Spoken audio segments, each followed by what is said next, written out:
wanna have fun, clap my hands, turn around now and dance, dance, dance. I just wanna have fun, clap my hands, turn around now and dance, dance, dance. I just wanna have fun, clap my hands, turn around now and dance, dance, dance. I just wanna have fun, clap my hands, turn around now and dance, dance, dance. I just wanna clap, clap, turn around, dance, dance, dance. I just wanna clap, clap, turn around, dance, dance, dance. I just wanna clap, clap, turn around, dance, dance, dance. I just wanna clap, clap, turn around, dance, dance, dance. I just wanna have fun, turn around now. I just wanna have fun, turn around now. I just wanna turn around, dance, dance. I just wanna turn around now. I just wanna have fun, turn around now. I just wanna now and turn around now. I just wanna turn around, dance, dance. I just wanna clap, clap, turn around, dance, dance. I just wanna clap, clap, turn around, dance, dance. I just wanna clap, clap, turn around, dance, dance.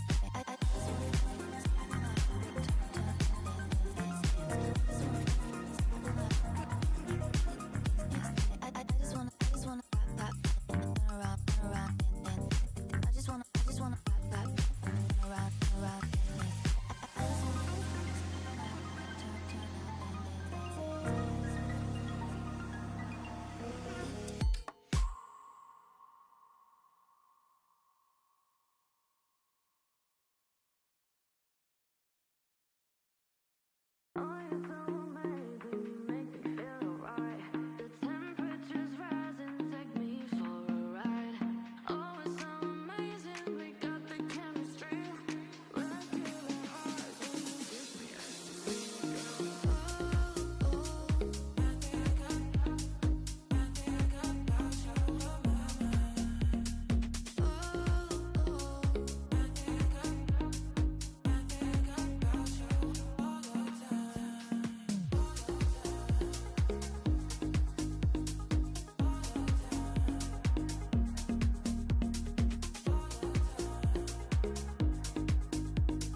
Oh no, wrong. Here we go. Don't want to show you guys the players just yet. I'm too eager to get into the games because I've got my man CC with me. CC Exclusives, welcome back to the stream, mate. It's been a while, but I'm glad you're back, mate. How you been? Very quickly. Doing all right, mate. Boss, happy to be back. Boss, with these PNC events, always good to see these guys going head to head, and I think I'm just about as excited as you to hop into that game, man. Right, well, you saw straight away, we actually got Team Canada back in today. The only one we're missing, actually, actually two, Turkey, and we're missing India. I actually looked at the time, and they were scrimming last night at, like, midnight. They started at midnight, so fair play to the lads, like, getting involved, and they were hyper-aggressive. Anyway, we got 6 games. We're getting to that very, very quickly. It is going to be game number 1, and with no surprise, yet again, we got Vikendi. It's coming up.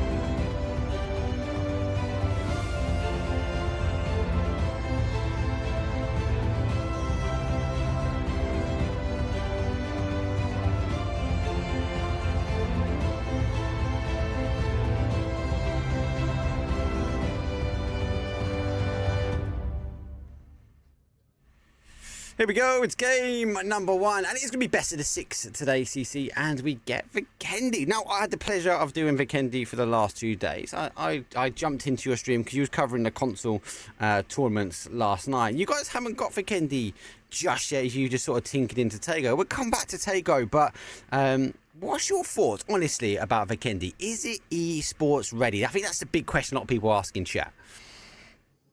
It's like in between. I could say it's esports ready in the sense that I think the fans, the players are all ready to drop down and really hunker down and figure out what the right rotation pass and where the right drop spots are going to be at. But in the sense, there is still some tweaks that can be made. They're still learning, and as long as PUBG is going to take into consideration, you know, what a lot of these players are kind of learning, like I could say it's going to get there. Is it quite there yet? I don't think so. Is it going to get there? Is you know, again, dependent on, you know, PUBG and dependent on the responses from the players. And hopefully, you know, within the next few weeks, we get it. And, you know, it's you know, at least the responses are taken so we know that there's going to be hope.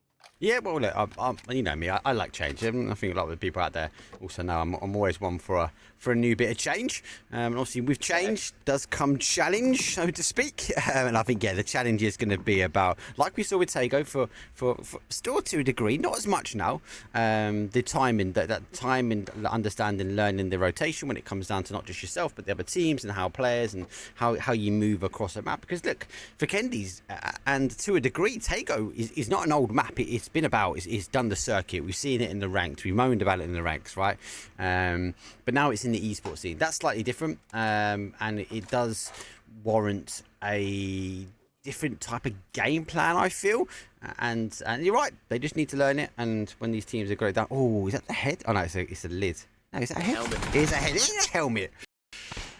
Peekaboo now. Dedrick's Team Sheesh coming back after a little bit of time off. Good to see him. Actually, a great brand. Actually, they're getting a knock on the other side as well. So we've seen a little bit of a head-to-head here between Team Exalt and Team Sheesh. And Exalt, I would say, would be a favourite to come out of it, just based upon the amount that they scrim.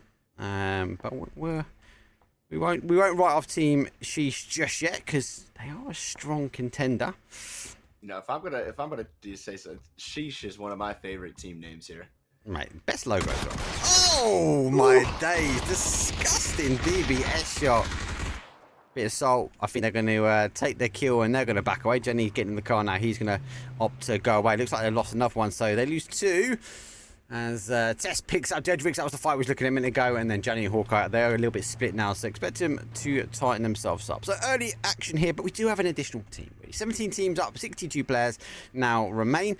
And the zone has corrected itself. I actually think, I know this is the last update. And CC, please correct me if I'm wrong, because I haven't been following console as much. I know you do both. So I don't want to just call you a console guy, because you do both. And you do some outstanding content, especially with Bard out in NA for anyone. Give this guy a follow, because does all the major stuff for the scrims and the 2-day events out in NA. But with console or with PC, we saw last update, mate, was actually the flight path was not deemed to the first circle. Since this update, I've, touch wood, not had a circle that hasn't been on a flight path just yet. So I wonder if that was a mistake from the developers and they've corrected maybe some bad coding. I mean, I want to say that it is still part of it. There is the potential that the plane does not have to, the circle does not have to touch that plane path. And more on console than it happens still more often than not, still even in these esports lobbies. I mean, I see it. And again, it's not far off in between. I mean, it's maybe, you know, 2-3 inches away from that actual circle, the plane path itself. So it's not drastic. It's not like you're going to have a plane path down south and it's going to be, you know, on Erangale and then it's going to be up in Severny. Yeah. You know, so it's not drastic. It is kind of opening the door there for more possibilities, because I think, again, after so many zones, you start to see the same circle, the same endings, and the players, you know, I mean, as much as they like that and they like to build the repetition and the consistency, again, the challenge is also one of the more exciting parts of the game. So to add that back into the mix and really put things into symbolization there, it's good to get that challenge every now and again with the consistent, you know, again, and map. Yeah, this has been a lot more drastic. I'm a simple folk. I like my zones via the flame paths. But I suppose we've had some really shockers. I'll be honest with you. We've had some real shockers where not even close comes into mind at all. But anyway, we get PNC teams. Obviously, we just had a quick look at Team Canada. Team Denmark, though, this, people, is a very, very stacked team. And yesterday, they didn't get chicken. Actually, did they get chicken dinner? I think they did get chicken dinner, actually. They didn't get the win because win or die with a team that was really farming the kills, and we'll come on to them shortly. But this team here, for so far, what I've seen out of the teams that I've casted, Team Denmark is definitely up there as a contender. Now, it's hard for me to say that, though, CC, because you know me, I'm a UK man at heart. I had my England top on less than 5 minutes ago. I had to actually change before coming onto the stream because I don't want to be favoriting any team when it comes down to casting. But when it comes down to PNC and I'm watching, I am going to be Team UK. Talk about Team Canada. Oh, Clem catches him just at the last second. Kino's going to get the flush there, and there goes another quick kill. Phase number 1's not even coming in, and we'll see that PNC teams go at it. There's a bit of salt in the water, and I wouldn't be surprised to see this continue through the evening. And we have a lot of actual teams kind of just getting the care pack love here as you kind of tune in. We've got the better part of the Kendi that I kind of can't wait to see into comp, that I guess was a little bit weird to get used to at first, to get free care packs, but it's, again, there it is right there. It's dangerous. You're taking the gamble, you're taking the opportunity to get these care packs, and it's not easy to get away once you've been spotted out here. So you can see now some shots coming through. No flushes, no knocks just yet, but again, this is the risk reward that you're going to take in order to get these care packs. So yes, you're going to run away with some good weapons. You've got some fresh gear, but you're also, risking that chance to just kind of lose 1 or 2 players on that escape. Yeah, I don't think you actually saw the foot then. The white ghillie on the brown terrain played enough. They're going to back away as they have lost the car. Obviously, Primal were taking the shots after all, though, but Win or Die team, we mentioned a minute ago, very, very aggressive. 13 kills a game, pretty much consistent what they were putting on for the last couple of days. So Win or Die, very settled when it comes down to scrims at the moment. I want to see this continued, but I really want to see them taking that in towards the main stage. And we need to get them a new logo because I made that one. Hey, man, Busty, you got to start somewhere. Like I said, it's definitely not...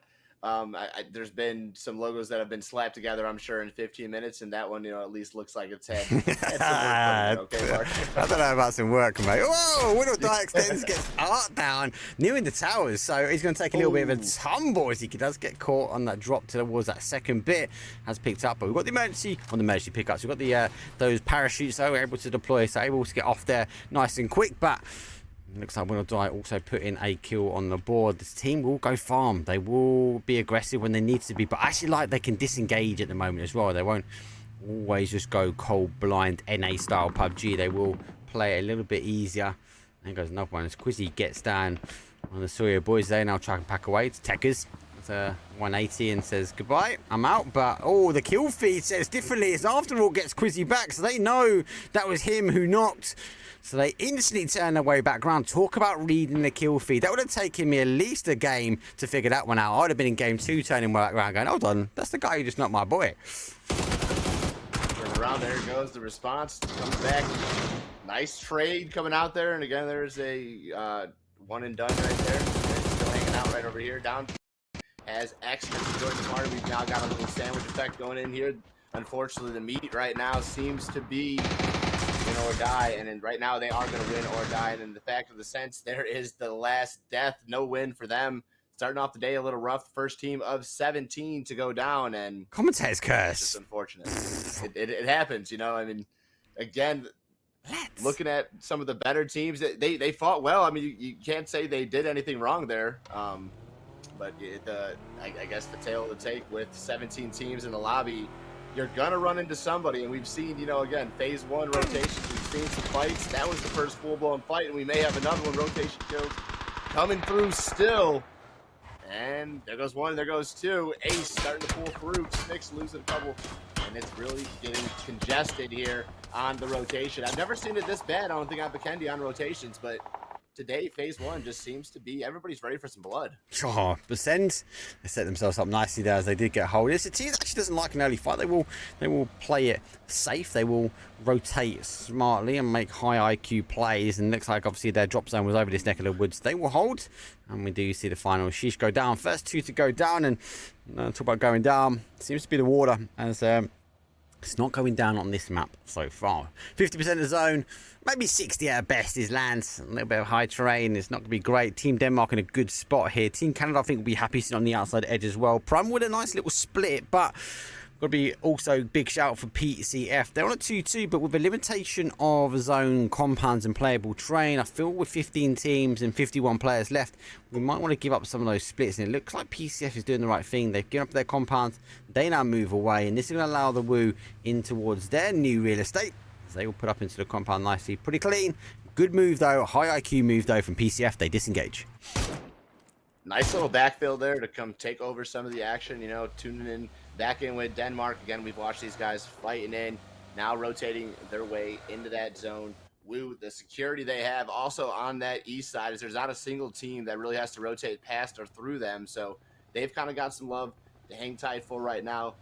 STK, we got 12-12. We got some STK love here. I love to see it representing in Canada as well. Adam coming through. Looks like he's going to be able to get...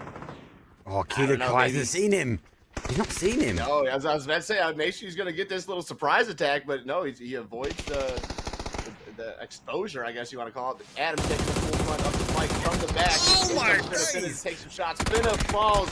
Adam not able to respond in time. The thirst comes through, and it looks like he's definitely not running away. It's just a matter of when he's going to respond, or actually he's inside the vehicle. He's going to attempt to relocate here for Canada. SDK on the retreat. It looks like for now, Adam's going to get a chance to live another day. Oh, it looks like it popped up and over the top, though, and then with the aggressive stance, he just didn't know who to shoot at. It's Chris, doesn't want to let anything go, and he is now chasing his way down as we do see Team Canada push their way up. And it's a couple of these shots, though, but it's Chris puts Team Canada down. 14th place for them. I couldn't really escape that far, as there were other teams, Fairy Tale, a little bit further down the road from them. S-Mix. Our last minute mix that came in. We needed to post the most, though. He's going to pick up Doffies, though. We do have our Marselect mix also rotating. A lot of teams now trying to take the coastal road, the coastal path, the scenic. But it's not working out for everyone. I wouldn't be surprised to see Ascend focus back on the south side, though, CC, I suppose really hunker down their location. They've got the next hill just in front, so they're able to really anchor down and stop many more teams maybe moving a little bit further in. They're in such a controlling state where they are. And it's all about the real estate come these last few zones. Again, we're still in phase two. Lots of chance for the circle to kind of play some games with these players here. We're watching them come up. Ace again getting alive in the kill feed. And Ascend has been honestly firing all cylinders here so far. We have the little sneak attack coming in from the bot. I don't know if he's going to cook the nade up or he's just looking for the headshot. SLR is pulled out, so he's not aware of the shots come through. The bot finds the first, took up a nade to find a second and maybe a third. Bounces right in between both, does some damage. Not enough to find the knock on either. Another one comes through. That one's going to bounce a little bit further down. Again, not to find the knock. Good nades, good placement. He's keeping them alive. He's kind of making the approach. He's giving the team the time to get there. They get there. Another one comes through from the bot, and the nade just shy of getting the knock there, just above.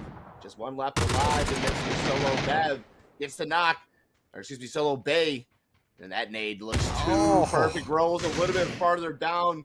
Curse of the hillside right there. Unfortunately, gets the roll too far. Preel fighting for his life, finds the second knock, and again, in similar fashion to the bot. It's now down to a 1v1 between both these players. Nade comes through again, not to find any connection. Goes for the spray. That one's only to find the flush. Still nothing there. It slows it down a little bit. He's missed a player, though. He's missed him. He did not spot him. Yeah, that confirmed could have denied at least the res, but it looks like the res is going to come through. Smoke starting to come through. FT resetting. And you've seen Mark highlighted the solo player there in the water. Maybe going for some crates, but talk about a play, talk about a sleeper. Could easily come and get involved in this fight before you know it. And actually, I thought he was getting the res up top there first, Mark. Hopped off that, picks up Nabat, but that also gives time for Mercy to be as well on the res. So 2v3, nade confirmed. That one was almost good. Another one almost great. But again, these nades are so close to confirming, just not finding the initial knock. There it is, going to spot the player up top. Good shot coming out from bright spots. The second the trade comes through, Pennywise is going to find that one. Still looking up top. They're able to get this and save him 4 right now, and the bot steps out, not in time to get the denial. So Flush comes through, Priel still bleeding out, and Pennywise is fighting for his life. A long, drawn-out fight is Ascend going down in the kill feed as well. PCF getting credit for those kills, but also in the mix, it looks like Marsalek and the rest of the boys getting involved there for Mix. Creeping into the smoke. That's a close resto, Mark. Oh, they lay down. Fairy Tale. No Fairy Tale ending for them. Let's continue with some of the other fights. I'm also keen to try and stay as best as I can with what we're watching. Don't always like to jump about too much. But we have lost 2 for a second. We can see in the kill feed. Yukai and Mika the final 2. No, PCF. So he spins and hits his headshots right on point. Looks like our team Denmark also fighting and getting on with that fair party action. And Aid won't do too much here as PCF's got the better train to creep their way around. Mika's going to have to try and fall back. Yukai does go down as that car does explode though. Seems a bit of a, I suppose, a bit of a suicidal vehicle. And Mika, you can use the smokes well. He's got a full med kit though. He's able to maybe take the opportunity to get this back on. PCF, a little bit of a spray into the smoke. Mika will use those sound cues quite nicely, but he's got to be cautious. It is running down. He's going to pop his way out, and the smoke does well. The flash does better. Unfortunately for Mika, can't hold out, and it looks like PCF will be able to get all those reses back up. Interesting though, obviously mentioned in chat, watch out for the bears. Yes, we did have a bear yesterday in both our Kendi games. So we have to have a watch this here. 112 IQ. Fancy footwork. Fancy footwork out the door. Pre-fire on the other side. Gets shots in the back though. And after all, seem to be starting the day as they ended yesterday. Aggressive start. We said this yesterday during stream. When they have a slower start, they're not as good. They just got aggressive. It seems to be their nature. Seems to be their happy medium to take out most of these teams. And it looks like they've come back after the success from the last couple of games yesterday. Now to actually continue as they are now pushing forward. Talk about pushing forward though. Team Denmark, they met the nades though for Team Fairy Tale. Fairy Tale's been playing along this hillside since the last fight they got. Oh man, they're looking like they're ready to get out of here, but again, unfortunately, that is going to be retired. Both are taking all the credit there, coming over the top with some credit for them. Jerusalem, at least for the team, but again, Team Denmark coming through, making some familiar moves there. They may take that claim for themselves now to get in over on it. It is after all with some good shots. We got Danamon. Look at what he's going to be able to do here, kind of setting up. Again, the cheekiness of the window. I like he's standing on the bed here. The angles that you sometimes get from the players here always, I don't want to say surprise me, but impress me, Mark. Every time that I see like kind of one of those new angles that I'm like, you know, I should try that. And then 100%. It never works the way that these guys do. But they have some fantastic IQ knowledge, and the way that they play and the way that they read them, again, shows the difference, you know, just of the level of play. And every time, again, like I said, again, I may not be surprised, but I am impressed. Nixie, he's one of those players though that always surprises. That impresses me. So he's making the push though. Tree does suck up as much damage as possible though. It looks like it is. Looks like actually might be Ibby who was taking the initial shots from behind. Good nade though. Does come from Ibby. Oh, the blue zone's causing too much damage. He has to back away slightly with the nade on top. Ibby will be able to provide some cover fast. Sauce pushing his way forward as the nade's going for the confirms. After an aggressive start, gave him a bit of commentator's curse. Now down to a 2 as they will continue to hold the outside angle. Repeaks and takes a face for those 5.56 from the Org. It seems to be that meta gun though going into thing. Re-smoke. So Ogdo's going to have to try and get his boy back up, and those smokes going to be crucial though. Outside edge fighting as Entropic now look to take the third party action. They are sneaking their way in. These teams are in zone though, CC. So no rush in this fight. They're just going to make sure they do it clinical and do it right. The way that Entropic is kind of leading on this, again, that's exactly the way to do it. Don't force yourself down on the fight. The fight's not quite over just yet. There's not enough information to gather, but they can still scab some points. Sitting on 4 kills there on the top. Again, after all, still fighting for life. Way down. There is Entropic again, reading it out right. 2 players now down. Wu trying to reset here. They are going to get the chance to reset Nixie. But again, Entropic not going to get overzealous and kind of take control. They've got the hillside. They know they've got 4 strong. They know that the game is still, you know, with a lot of time to play left. So, I mean, we've got 10 minutes worth of gameplay left still to comment on the Kendi. So they're going to hold it down. They're going to slow it down. Nixie back on the res, on the approach. Is going to find his way in. But Different is going to find Danamon at least to get the flush. There should still be 1 player left up, 2 actually, with the res coming through on to Wade. So Wade back on his feet. Nixie can spiral around and just, again, try to gather that information, avoid the shots from Entropic. It looks like Denmark also wants to get involved. They've seen some third-party shots. They've gotten their hand in just about every fight possible today, and there it is, back to strong. Shots come through. Again, a lot of good shots through the window, but nothing really to connect. The Molotov, are they going to step into it? The smoke's there, so they really couldn't see that. Now the Blizzard going to deny any more vision, and talk about a tough fight here. What about tough casting? How am I meant to cast that? Even my camera's getting frozen. I'm getting out of this. See you later. I'm done. They can fight outside the zone in that Blizzard all by themselves. I still think, especially, so one thing that puts me off from a caster and with the Blizzard and the Sandstorm, I think they're good. I don't think they're esports. And if they are in esports, at least let me look through it or put the x-ray on. But now this Blizzard is going to go right across the whole zone. In a couple of minutes, we won't be able to see anything, let alone the players.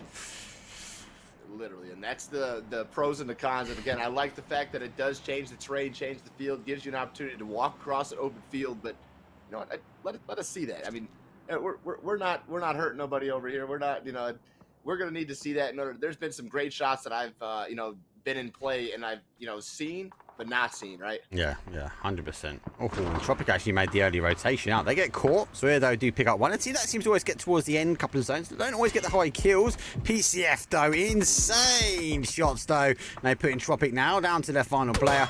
Also, actually 2 remain, as they are going to have to turn around. So I thought it was 3 on that rotation. Here comes the Blizzard. If not, the Blizzard will drop some drops in the middle of it all. After all, though, have been left to their own devices. I don't think they're quite knowing of that, as they are still in that compound. So, yeah, again, centralized compound. Our Team Denmark have been in fights, have been involved, have been thereabouts, but actually, surprisingly, haven't really got the kills I would have expected, as much as I saw them in the kill feed. I was about to say, as active as they've been, and as many fights as they've been involved in, I definitely would have expected to see them a little bit higher on the kill total as well. But I mean, they've got 4. There is 17 teams. There's quite a few heavy hitters that have been firing nonstop as well. I mean, we've seen quite a few teams with around that 4 kills. I think our highest kill total is only around 7 or 8 for this match mark. So again, it's kind of shared love throughout the lobby today. Nobody's really overpowering in this first match here.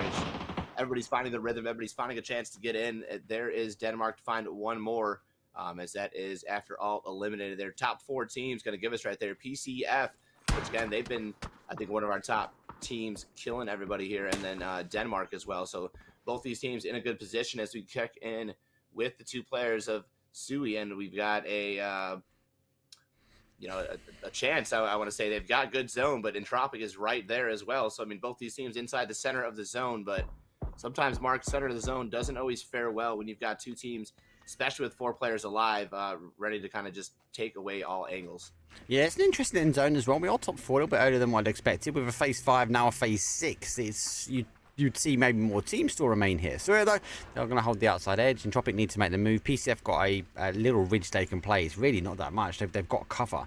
And they can kind of have a standoff between them and Team Denmark. But Team Denmark really are controlling most of the zone here. Just for me, PCF needs to make a decision. Do they hold and make a play for better compound, better covers? They might lose it on the next one.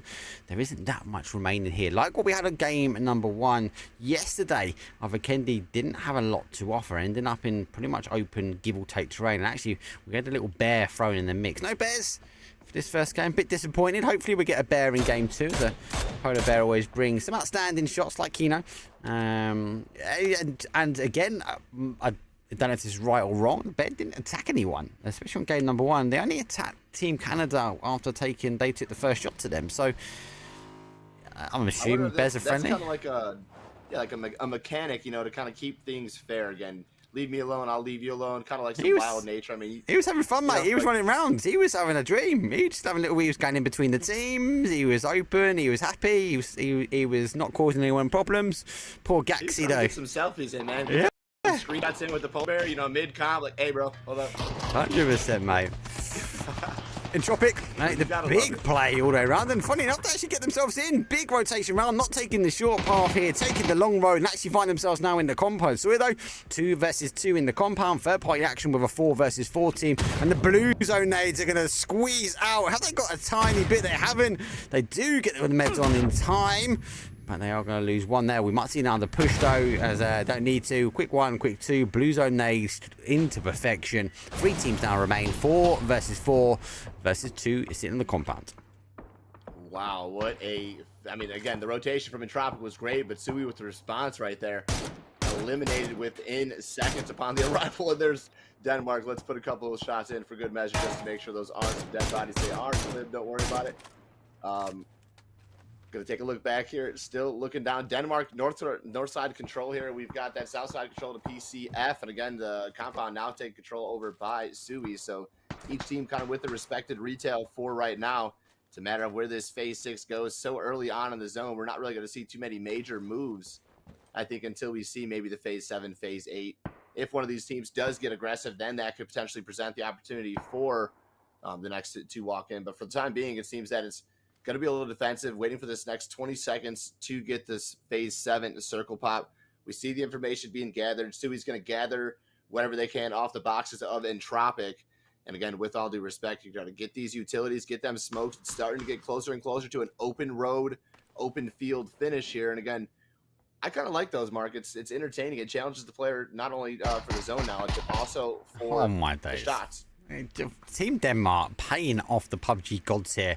Zone recording back to them. PCF though instantly ready. Bit of a clown car, 4-man up, but can be quite dangerous. But they have already seen our Team Denmark rotate further away. They're going to take the opportunity now to cross the dangerous riv in towards a safe area. Now they will have high zone. They will have a slight bowl. But look at this. Beamy comes straight back though. Nade ready. Nade cooked in hand. Knows where they pulled up. He's got a Grozer as well. Let's see if he's going to make the peekaboo over the top. Gets the first. Heads over. But he gets a knock. PCF unflustered at all with the instant push here, and looks like it's going to be a bit of a scab. Doesn't allow it though. PCF though up with a 4. Team Denmark now, after a great move, didn't quite get the shots that were needed. They go down for a 2 as Kino takes a bolty to the face.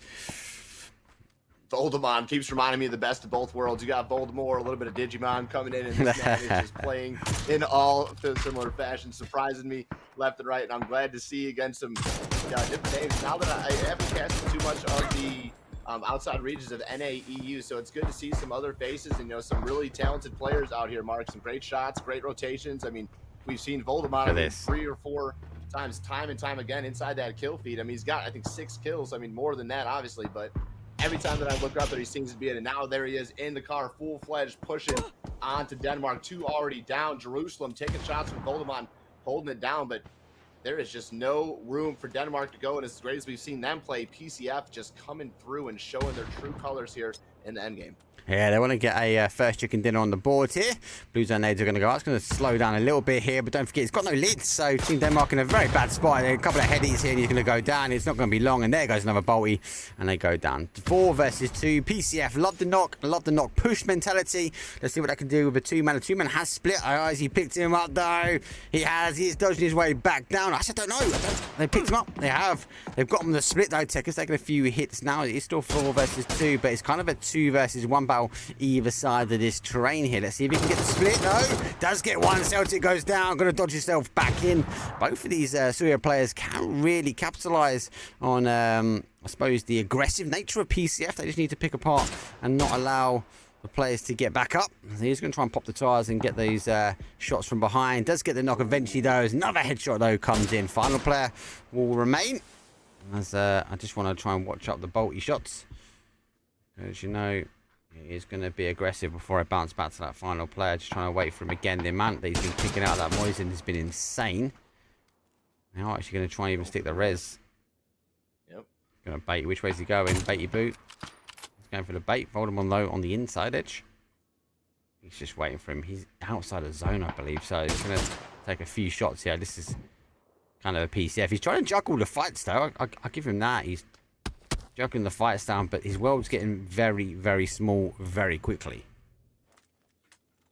And then the more and more, again, that was a great read. So far you just watched Gluttony kind of hold that angle. Had Tekker's been able to make one more knock on that play and find his way to top side of the hill, this could have been a completely different game. Would have been a 2v2. Hats off, so far to them playing this. They, held off Entropic, and then they had to fight this fight across. Again, we watched Denmark make the push. We watched PCF make the push. And again, now the last team to make the push. The push was what secured it. And around the rock comes the final kill right there.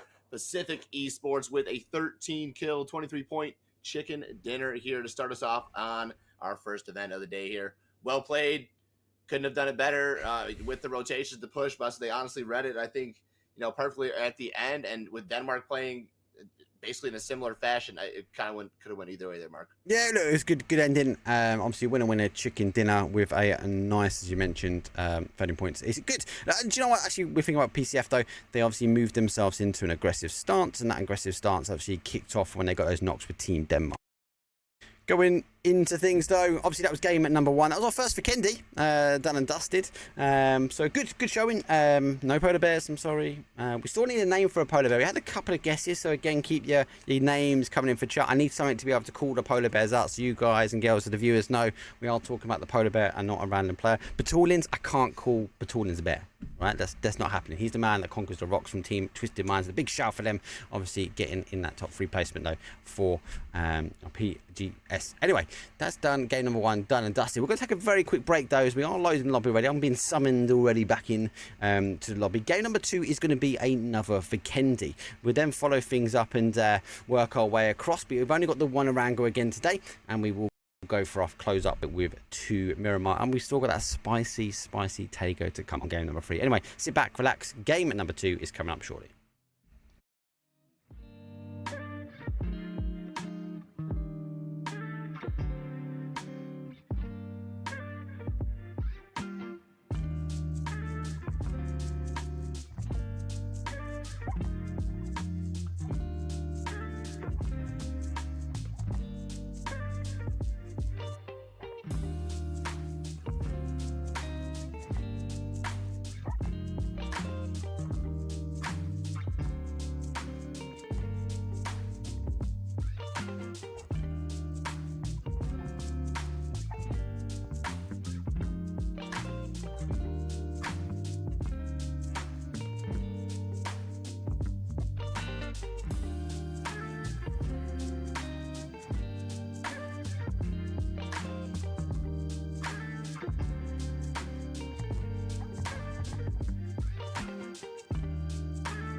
Yo, get the speaker box loud, hitting that stuff till you hearing that sound.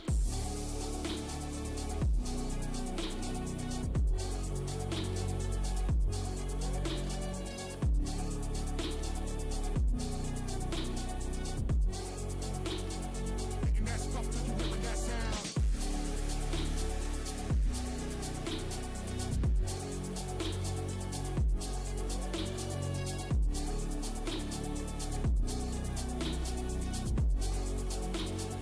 Hitting that stuff till you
And welcome back, everybody, here for another 17-team, 73-player match over the top of Vikendi.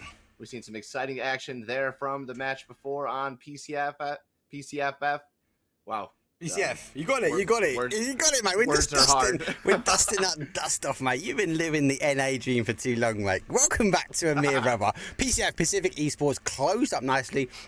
A super strong team, right? A super strong team. Can be aggressive, can play on that defensive nicely as well. They do get caught on rotation. I don't think they're quite settled with a Tago, myself personally. But look, they might prove me wrong now and go smash Tago out the park. That will be coming next. But we've got best of 6 this evening. Game number 1 done, dusted. This is our final for Kenzie before we transition across to the Miramar trees, which is called Tago. We do only, unfortunately, have 1 Erangel. I know that's not the people's favourite, all right? We'd like to see 2 Erangel, but we've got 1 Erangel. Then we'll close off the evening with 2 of those wonderful new Miramars. Anyway, flight path is done with that sort of south to southeast up towards the west. Does favour that bottom side here. Let's see if we get anything special or different. Or will the zone, as we've got about 4 seconds to go, as our coaches will descend into the abyss. And there we go. Coaches off and done. We got actually Gluttony, who was actually a key factor in the fights last match, just went down right there. So we won't get to see him in the end game for PCF. And again, just 1 F, just PCF. We got it, Mark. All right, we're coming. We got it, bro. You know, it's just, I could not say PCF twice. You know, and then shots coming in early, rotation kills. Brightside, definitely not giving the bright side over there to Novi. Unfortunately, that is going to be 1 down there for Scrim, and Prime was dumb like that. So that's going to be it. Rotating away, 3 split as far as they are. I mean, it's kind of unfortunate they did. Not assuming that the other team was going to get aggressive, but driving that close to the compounds, you almost I don't want to say ask for it, but again, you kind of open the door for that opportunity, and there it was. PCF. Gonna grab some. I'm gonna control you for that. I gotta get it out of the system. I gotta get it out. All right, mate. Dragon Tiger Barrel Showdown, mate. I still get caught on that one, mate. I like to say it in my sleep nowadays. Right, that would just go. Now it rolls off the tongue, you know. After I don't know about that. I'm gonna get it. No, not at all.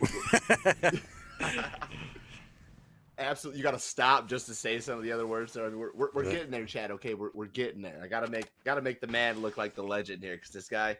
Make sure you guys, if you aren't already, give him the love, give it to him.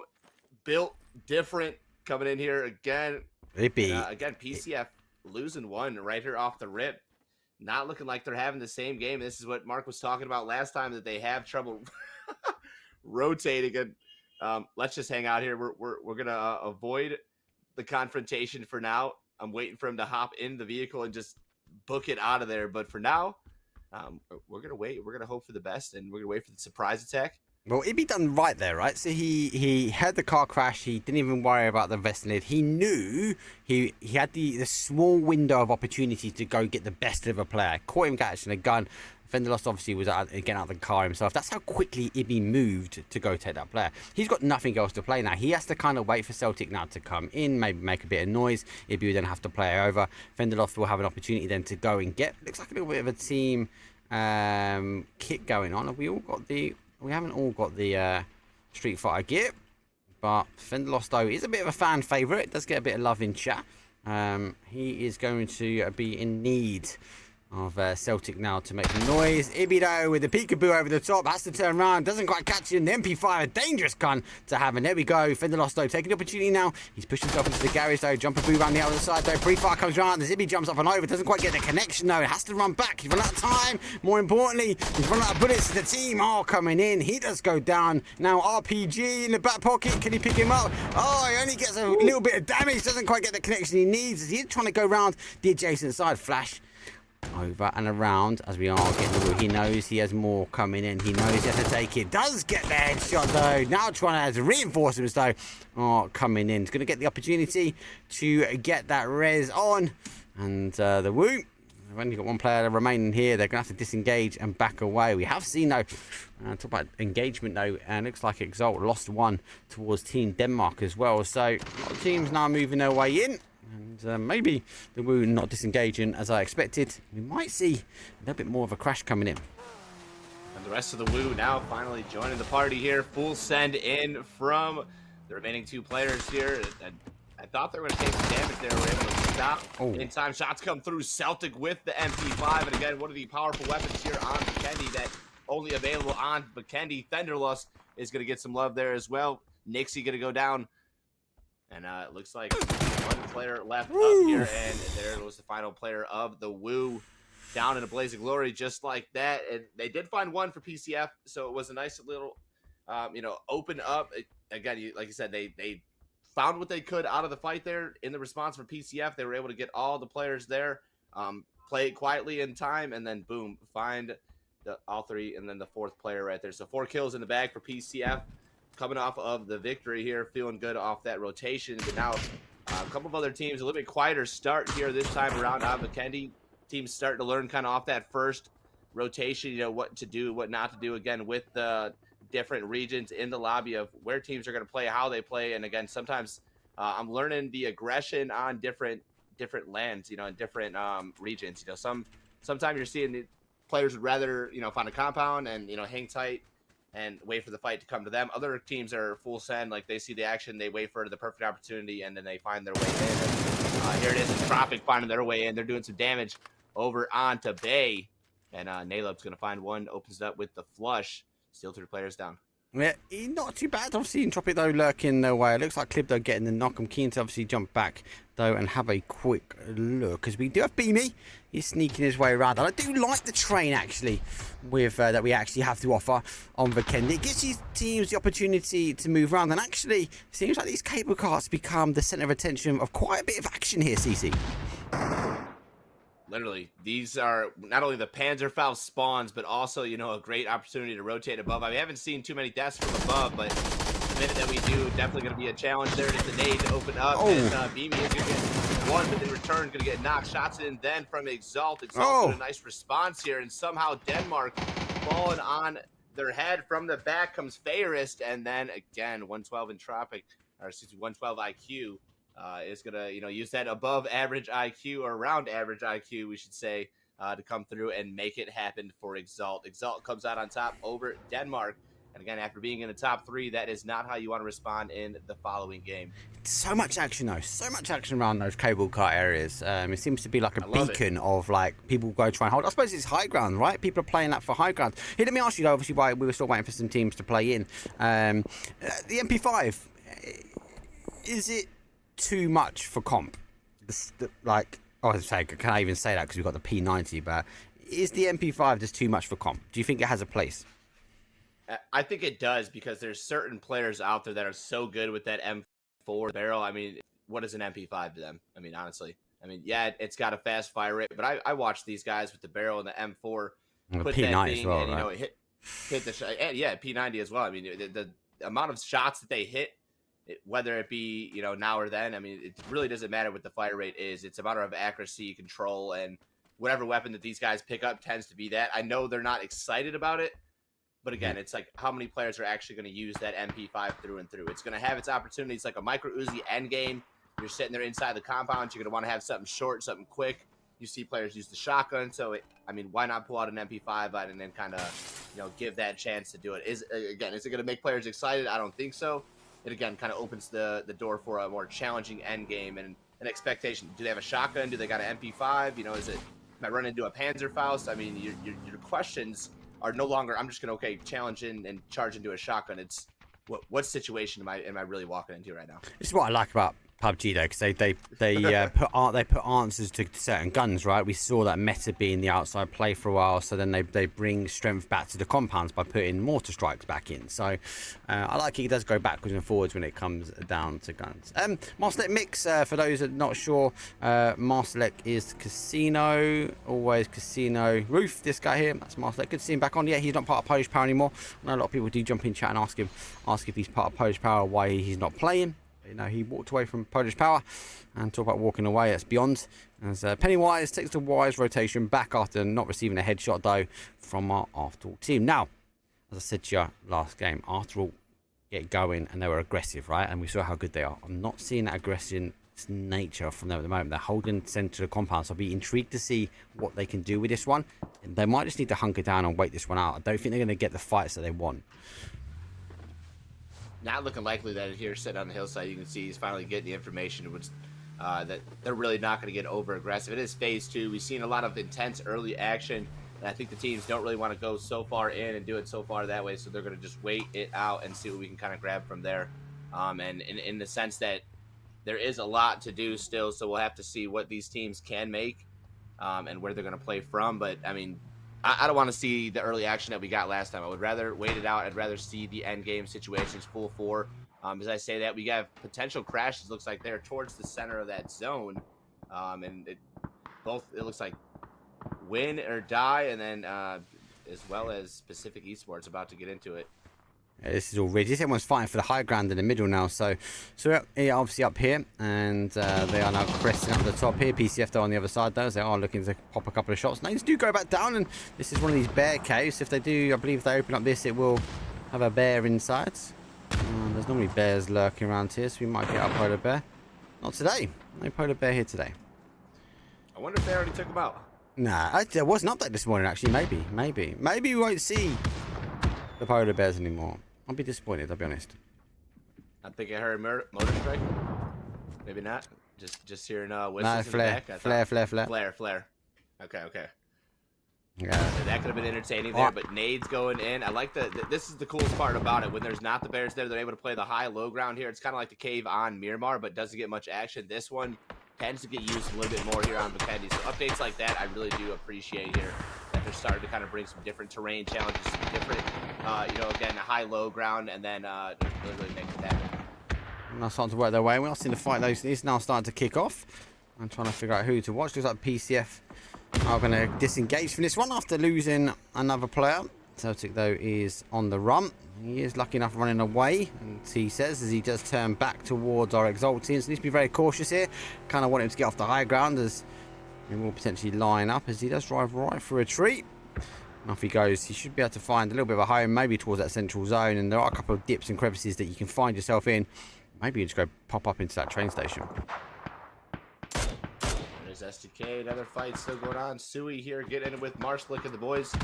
Looks like so far shots coming out from the bar. That SLR was trying to find the range. MK12 in the hands. And again, kind of fighting in that high-low ground here. Sui gets pushed further and further back into the cave, but they're fighting the fight, and they're doing a great job holding it down thus far. 2 are down outside, and 10 just confirmed. Tekker's still bleeding out. And it looks like now trying to find the final member of Mix here up top. Push comes through. Actually, inside the vehicle comes to support. Oh, great shots. Taking the bullets. That was good shots, but unfortunately, being a bullet sponge takes the majority of the bullets, allowing at least the chance to come through. But again, the pull-up was there. Mix joins in a little bit too late to survive and save everybody there, but did end up at least grabbing the res on one of their players. So Mix comes out on top. 2 players alive. We did lose 1 down to 14 teams. The zone has shifted and has pulled the majority of the teams that we were just watching fight out of their compounds. So again, sometimes it's unfortunate to get those fights in the compounds that really have no worth, but I mean, you need them. You need the points, and you can't really avoid the fight in the sense that you have to take the gamble. Yeah. And do you know what? The gamble must let back up, though. They're up into a 2. And do you know what? They're backed into a corner, right? So they're really backed into a cave. They're backed into a wall. I like that aggressive stance coming out, trying to take the teams on. Talk about aggressive stances, though. We do have WP or are trying to work their way in. We unfortunately lose our game number 1 winners. As PCF now take the walk, though. 14th place for them. They're able to get themselves up, though. And Fairy Tale looks like they are constantly farming. And they're only working out side shots, though, come in as WP hit the side. Vibe not having to work his magic back towards a bit of cover. I like that. He actually had the discipline to disengage slightly there as our Fairy Tales now trying to find the new angle to get the final player for them up the top, though. But War is holding as best they can. 2 now remain. There goes one of the first. It's actually a steal from Team Canada. And the shots are coming from behind. Is it a nade and try and disengage? He is. He's going to use the car. He's going to take loads. And he's going to go his way down. Jeez. Also go down as well. So very, very hard. Their anchor player is now the Romanian player. Just needs to really hit these shots. And Fairy Tales just twinkling toes in the forest and able to get away. What some great shots coming out there. Now we've got STK reset and having a different round of Kenny this time. 3 kills on the board this time around. Regrouping there, and then looks like crashing in. Winner Dies going to finish off Primal there in the kill feed, going down in 12th. We're watching Ascend Esports ascend to the top of the hill to grab some information here. Sitting on the edge of the zone, phase 3. Still looking to see what they can grab. Again, the vehicle's in play, and Tropic creeping in right behind them. And on the bike, so he's nice and silent. Is he going to take the car and just kind of make Ascend kind of scratch their head? What's going on? No, Ascend's already on the full out. So it is just Entropic holding it down, backfilling. Now Micah actually coming back towards Entropic. I don't know if he's going to hold the split here. But creeping in, he's coming around. No, I don't think he's seen him. No way. Gets out and easily taken down there by Entropic. They were waiting for that. And there it is. Unfortunately, Micah caught completely off guard right there. They literally just left that spot, so there's not any reason for him to think that there'd be another team already there. But Descend responding, starting to set up, and now they're going to try to gatekeep depending on where this next phase shifts. I like what I said. There's a couple of things I really... The team I love. I do like this team. Ko, it made such a difference to the team. I believe they're a good team anyway. I think he really solidified what this team does. But what you see now, look, that push... They worked their way from the zone. They were pushing, borderline bullying Sheesh further away. They got a knock. They've then instantly pushed that location. Sheesh only had to disengage. That's what they've done. They were looking their way through. Didn't show back. The other thing I really like about Ascend, yesterday obviously I didn't get into lobby number 2. The moment they died, they were straight into the replay, understanding where the team's rotating. So instantly always looking at that analytical side of scrims, because scrims are for practice. So trying to understand where they go down. I know they'll be looking at the replay after this one to understand actually where did Entropic come from to get in that position to take us. Now looking in onto Beyond, we're trying to see where they're going to end up. Are they going to just let Entropic drive off? And they are. They will just kind of let them pull. No, maybe some shots coming out here from Prill. Not entirely sure if it's going to come through, but now rotating back in the direction Beyond comes through. After alt, hold it out. Everybody kind of pushed out of the zone. One team in the center. The majority of these teams were just pushed out as the Blizzard starting to creep in on Win or Die, making it hard for them to get off the hill right here. But they're still taking shots, using that Blizzard as kind of the backdrop to a cool background, but really isn't affecting their gameplay. 2 kills so far. Hanging tight. Phase 4. A lot more teams in Phase 4 this time around, Mark. As last match we were down to, I think... Well, Phase 5? Phase 5 top 4, I think. Yeah, it was Phase 5 top 4 game on. It was really a different phase level when we were looking at it. Well, 32 people left alive, and it's kind of the normal start end zone. Let's go tune in with the double crash though. Entropic though taking in as S-Mix though, peekaboo up and over the top, but he does hold his own. Discipline there. Entropic though are falling apart. They actually have one remaining player. It's in the adjacent building though, so S-Mix though. I'm going to be cautious now. He's going to make the push though. Zookeeper going to bounce that flash off the top wall. Will go round. Nice connection on that one. Going to go try and go for the peekaboo. Does get his first one. Repicks on the back on the other side though. Now going to have to try and wait, but I didn't even hear the footsteps though. And didn't look on the right hand side. As S-Mix able to end up with Entropic. Let's see. I'm assuming there'll be another crash in here. There is, yeah. Looks like our team Canada all already pushing in. Understand there's a lot of action. Taking the opportunity now to get in as they will bring the remainder of their team across to the compound. Safety in the middle. I don't know for how long. Again, that kind of becomes everybody's target in the center of that zone. You can't avoid some of these crashes after all. Fight with life inside the center of the zone. The pull from Win or Die is able to defend his player there. Finds one, and then the response there from Win or Die. Now they have 3 vehicles hunkered down here at the hay bales on the drive-by. Usiara is going to find one. Is he going to be able to respond in time, turn back around to get these? No, he's going to take that knock and move on. The remainder of After Alt is behind. Beyond still trying to make their way in on the edge of the zone there. Left up just a solo Priel. Fight for his life. Win or Die now with the remaining After Alt rotation. Comes through, but it is Cleveland to save his team there again. Somehow Win or Die in this precarious position. No, that was about to be all over. Is the second one good? Danamon with one more to maybe end Win or Die's. Could be it. It is. Danamon with the motor kill comes in to finish it off. And Mark, we got the motor on Vikendi with the Blizzard to say, hey, let's throw some snow on top of the bodies afterwards. Jeez, man.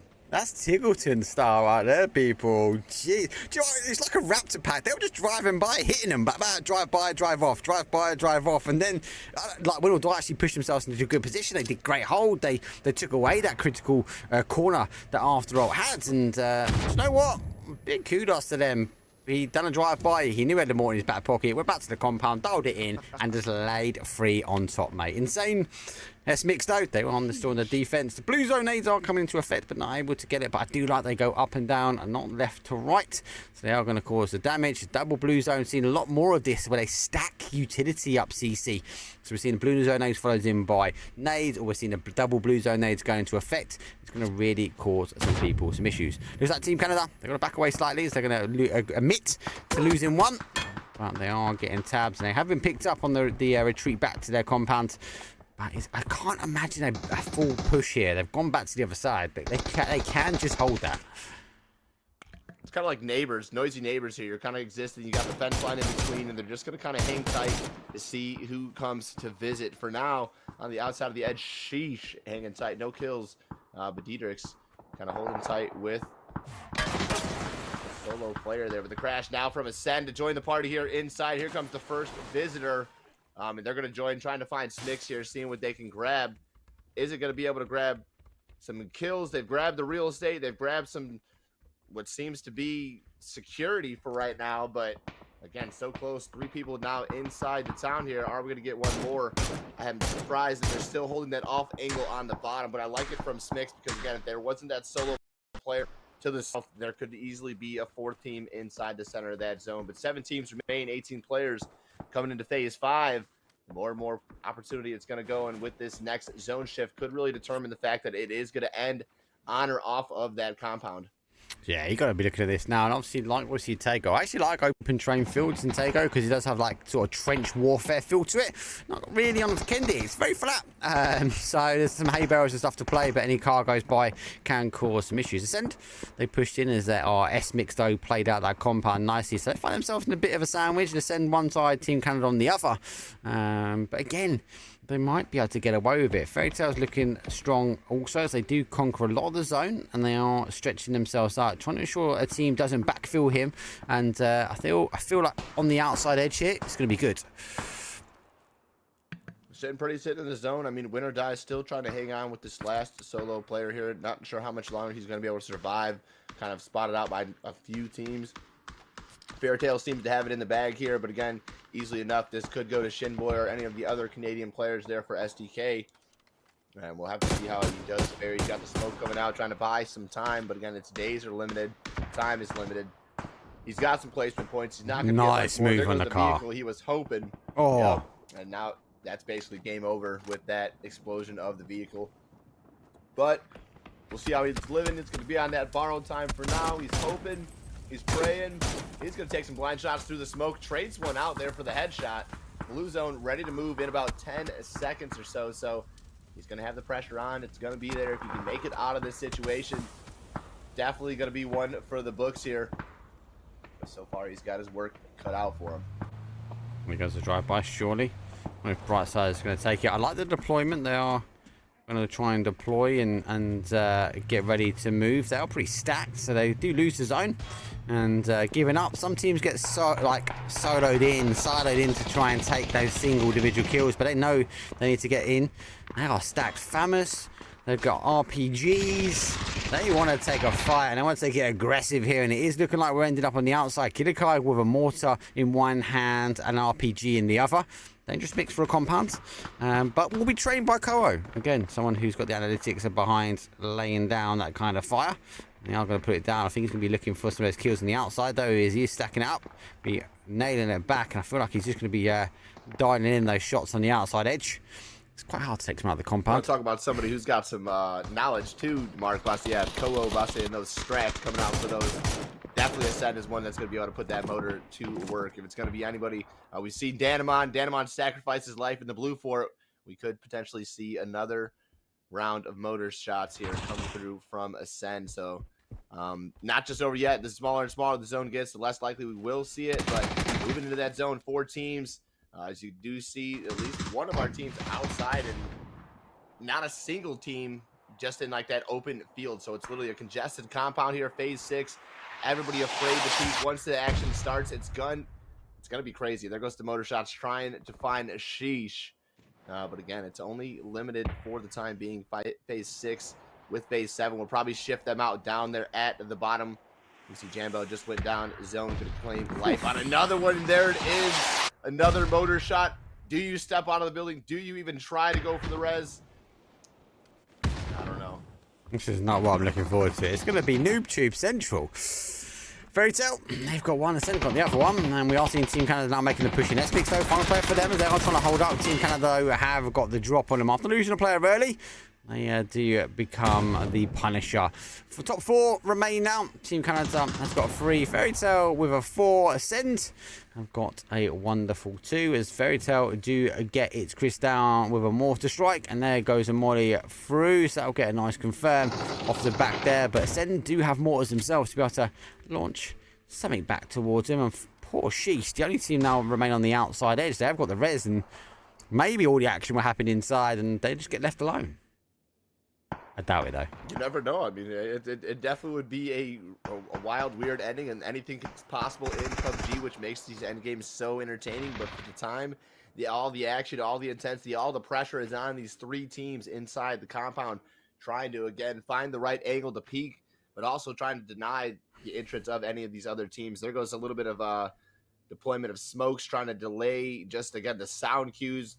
Maybe give them the hint that they're kind of pushing and throw them off balance, but everybody's holding tight. Phase 7, it really will come down to a final compound finish. It pushed away. It looked like it could potentially go out towards the field where Sheesh was playing, but now it is a full-fledged finish inside this compound. Which compound is it going to be at? I couldn't really pinpoint that, but it's going to be in the center of this compound somewhere. So again, holding down, hunkering down, setting your position, gathering your information, trying to understand, you know, how many teams, how many players are there for each team is really going to be huge in this end game. And she's just buying time. You can see Diedrich scouting it out. I mean, he's with left. Now he's on the right-hand side, just trying to buy his way in the zone. He's got at least a little something for now. Gets inside the vehicle, potentially to keep it safe. Wanted to keep the vehicle, you know, from getting blown up. But he's got cover. He's got at least a second win. They're inside the zone here. And again, phase 8 could come down, could keep this position still in. But SDK going to take advantage of this. The Canadian team moves forward to potentially get some shots here onto Ascend Esports. Well, yeah, it seems like Team Canada are being more the aggressor. They've got the high ground slightly, but they are taking shots now on the adjacent sides. Fairy Tale making a push forward. As it's a bit of a horrible ending. Phase 7 is going to leave us, and we are going to go in towards just on the outside of these compounds. It doesn't mean Fairy Tale, I think, has the control compared to Team Canada and Ascend, but it's a 4-3-3 V2v2. And it's game number 2, and another interesting, different ending, I feel, compared to that first one. And yeah, that dot is going to crest itself right in the middle of all of them. Everyone's going to be changing up. I think they're going to try and get the shotguns where they can. This is where util is going to come. It feels a bit of an old school style PUBG ending here, CC, because it's going to be about how much util have you got, especially for Team Sheesh, because they've got to get across the road now. And it's been quite some time since we've seen a smoke-filled ending here. But again, there goes a nice clean shot from, I don't want to say, was that Rendies? Yep. Rendies making the push, man. But the thing is, they can't even capitalize on it as well, because there's so many other eyes looking at him. I mean, I would not either. No, I'm going to get that shot. I'm going to feel good about it. And then I'm going to hang tight, wait for this fight to break out, because one knock is nothing when you can see the total player count there at the top right-hand side of the screen. I mean, we can see, obviously, the teams, they just get that player count, and you're still scratching your head, debating on the plan, debating on the right plan of attack here, and it definitely isn't pushing on that knock. So, again, good to see they're disciplined in the sense to not just full send across, hey, I got a knock, let's go, and she's just really playing it out right here, depending on, they've really been the one that's been outsourced here, Mark. I mean, they've been on the out edge of the zone, and they're still surviving just as long as some of the rest of these teams, able to see this final phase. Be a very, very difficult final phase. I do like it. It's going to be complex. Yep. I'm going to apologise now because I'm going to miss 99% of it. As you know, when it kicks off, it's going to kick off quite hard. That FAMAS, though, raining out.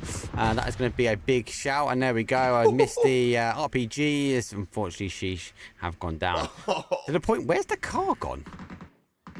Where did the car go? They were not in a car. They're in a car. It's there, yeah. Noob, Tube, Ascend, and get the damage. And And I wouldn't be surprised to see more smokes, maybe denial with information. And it looks like Team Canada might be doing that. Yeah, denial with information on this window. As they will bloom. We'll stop the shots going through.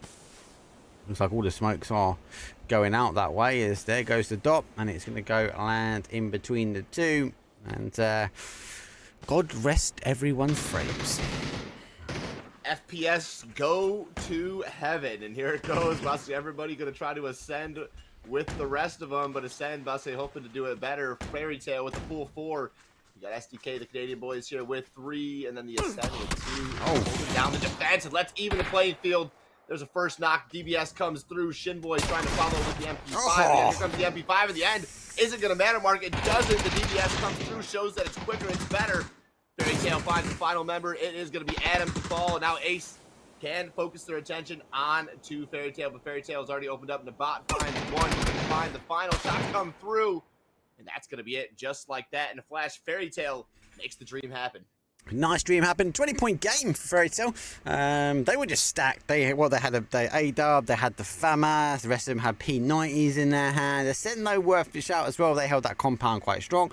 Team Canada made the best after losing one quite early on. Bless poor Sheesh. 4th point is all, or the 4th place, the placement points is all they're going to be taking away from that one because they don't have any on the board itself. Winner, chicken dinner does go to our team Fairy Tale, and unfortunately my bot doesn't update, so we're going to right to cameras. Anyway, and there we go, just updated, typical. Good game. I like Vikendi, missing the polar bears already. Have a minute silence for them, but we are going to move across to Tego. So I'll tell you what, more than a minute. We're going to have 5 minutes of silence though for the polar bear. No, joking. Let's put some tunes on because we are going to be back. Game number 3 will be Tego. Again, another interesting map, newly introduced, already been seen on the world stage. Has changed a little bit of CC, and we'll come back and talk a little bit about that because the teams are changing their dynamic about how they play. But GG's game number 2 taken by Fairy Tale. I'll see you guys in round 3.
Yeah.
Here we go, game number 3 with the amazing Tego and an amazing flight path for northeast up towards a northwest. And if we are right, it does mean the flight path might be subject to the zone. Well, this will be the decider, at least we'll know.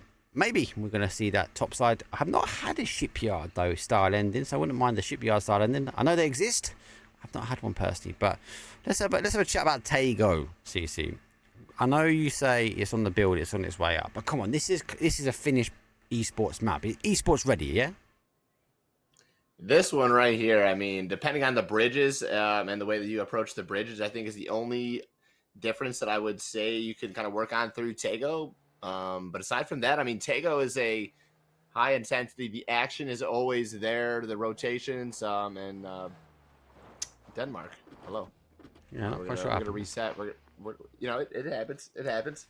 But as far as things go on Tego, I think it's just a much more entertaining map as far as the newer maps go, because you get the end game finishes that could potentially go anywhere. And you have, your ridge play, you got your swamp, which you can see that's located in our zone here. City finishes are still there. I mean, you have kind of the best of all worlds here on Tego. Everybody has, I think, different opportunities to play. I see a lot of ridges and map knowledge used in Tego. And as far as the rotation goes, again, you could have some really clean, some really good rotations, or you can have some really difficult rotations, from north to south, depending on where you're taking those bridges from. So personally, to me, this is just one of my new favorite additions to the esports, just because I've seen some teams with some very high kill games, some high rotations, and the IQ is just there. IQ is going to be needed though, because with that plane path and the zone shifting down, one thing I will say, in that Hosan prison area, that bottom left, it pushes away from that kind of water, and the river in the middle, I see it kind of retract back. It kind of lures in the zone. That then falls into where we see a lot of metadata in and around this fishing camp area. Now, we call this the recliner, thanks to Gibson Cast. The bottom of the seat is at the bottom section, and the headpiece is up there, and it kind of looks like a recliner. Shinboy's about to go sit on it. But we do see a lot of data around here. Like, we see a lot of teams playing, or a lot of zones ending in and around these areas. These compounds will become key. That's when we start seeing the mortars being played out. A little bit flat around it, as you can see now. Perfect shot. Perfect, as Voldman gives me what I'm talking about. So it's quite hard for teams if they don't capitalize on the compound. But I feel like this is the map that's bringing back that OG style, that have a compound, rotate to a compound first would be the right one. Team Canada now pushing their way in. Voldman knows to find a bike. He gets some shots. He doesn't quite get a connection, but eventually picking them up at the end. And unfortunately, Team Canada is going to lose one quite quick. And that ace hitting hard. Just like that, STK and Team Canada will lose one. We've seen that happen again similarly in the last match. So they're sitting down to 3 players again. They may still see that end game. They've got a strong presence inside the zone, so it's unfortunate that they did have to pay the price, because their zone control right now looks great and it's sitting comfortable. But Denmark able to reset, gets the res. They're grabbing their information. They're grabbing their loot. Win or die, rotating right past. And a couple teams just starting to settle in here in the zone, trying to find their home for phase 1. That being said, after all, trying to deny Beyond from coming back to their home, as they just had gotten 1 kill, and then the second, the third as well, looking to be confirmed. No, actually, the second will, sorry, the Done third dusted, will yeah. get away. It looks like, yeah, it looks like he's going to get away here, Mark. And Tokyo Flex realizing that, again, it's still early on. He doesn't want to take that fight just yet. So back to the circle. It's everybody rotating in. It should go down to the south, though. We should see this come off the top island of Tago and bring us to the main island. Again, Canada trying to group back up. They just lost one. Looks like they're going to waste no more time kind of keeping that split and maybe start to group up, realizing that team's starting to take control of these center compounds again. Tago is one of those where, Mark, like you said, the value is in the compounds. Once these zones shifts, I mean, you start to gain information there. And here is the potential bridge camp from Marshlick and the Mixed Boys. Yeah, and also Paul, they're just making sure that there is no one camping this bridge. So it's about speed to information, and they gain the team in front of them. They would have seen it, I would say. Haven't stopped, and they will now push themselves over the bridge. I do like this bridge, it's got double. I've seen teams rotate exactly the same time, the same way. It looks like our recliner town, though, has come in to be a little bit of the centre, and this is because we see it so many times it pull back to this neck of the woods. So they're going to make a bit of noise, Canada, to make sure no one clashes their side. But I would not be surprised to get a couple of great shots, to get a couple more neighbours. Ooh, and there goes another unfortunate loss for Canadian boys there. Vibin going to run right through. And I think he got the knock first, didn't he? He knocked him first and then run him over. He just didn't even think about stopping. Negative. I mean, there was no type of brake supply there. I didn't see any red coming to taillights there. That was just a full send through and over the hill there. Fairy Tale, our winners of the last match, going to lose one upon rotation here. There's a couple of shots coming in from Sue. We've seen these guys quite a few times fire some great shots, put up some great moves, and they just unfortunately lose one or two players a little bit early on. Now it's a full four. They've got a center compound here playing very strong. They found those kids. They found those players. The two opposing teams that have kind of rotated past them, they've both found damage onto those teams, so they're going to secure and solidify their position. And, he did his own PCF player. Actually nades his own player. Was that supposed to be a smoke? Probably. No, but, he's going for the window. He's going for the window, but it hit the tree like that and went across and hit his boy. That is unfortunate. There, and again, that's PUBG. You know, at its best. I mean, again, physics, are going to play a huge factor in how these things roll. It will not go through the tree, so you will get caught in a branch in real life. You'll get caught in a branch here, and that unfortunately drops the ball onto his teammate. He's trying to do the best to make the potential res here, but that was a quick game changer right there. We do see one in the favor of Win go down. Another one now as Entropic starting to get involved from the back. Seems to be helping out PCF here. But win or die, days are numbered. Cleveland, we've seen him in a similar position to last time for win or die. Is he going to be able to take down a few PCF players with him? Goes for one. Just not there. Negative. Defender lost is going to get credit for the final kill on win or die. Unfortunately, this is one we're going to have to attack as a death. Most teams will take and find a little home. And Marsex Mix, who came in from the north side, found themselves pretty much in the centre. Primal is a neighbour for them, and Primal again a team that likes to fight a little bit later. They will look to try and fight out in that mid to late game. Same as Ascend, really. As we do see Ascend, they were holding a bridge. That's kind of the normal play for them. If you've got Ascend in the lobby and you've got to come down from that north bridge, you've got to expect they're going to be on one of those roads catching up. They did pick up a kill, so they again will just wait out like Prime. Will wait for the final couple of zones to play in for them, and they will benefit a little bit later on in the game. A couple of teams now going to try and move a little bit further in. After all being the same, they just crest their way in. Exalt need to get themselves in, and WP and our L mix, or sorry, our LV mix, LV boys, actually our S mix needs to get in. But I reckon they are going to emergency pick up somewhere, maybe, or they're all looking to maybe put the emergency pick up on, move across. We see a lot more teams wait, take the blue zone damage early, but wait for their next zone. So they'll be looking for when the zone touches. They will want to be getting into the plane for that game phase number 2.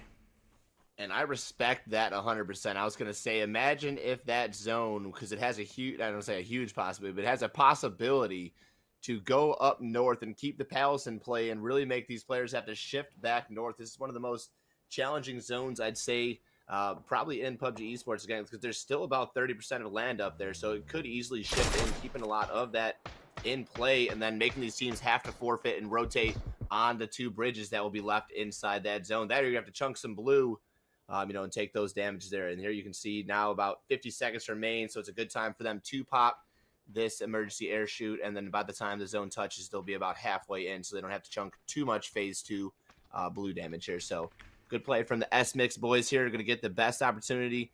I don't say the best, but we'll have more opportunity to scout from the top of the map here and potentially find themselves a good spot. But it is looking very congested in the center of that zone, and tighter it's going to be in order to find yourself some retail. But again, like I said, Tego Marquez, the ridges, the retail necessarily isn't always in the compounds.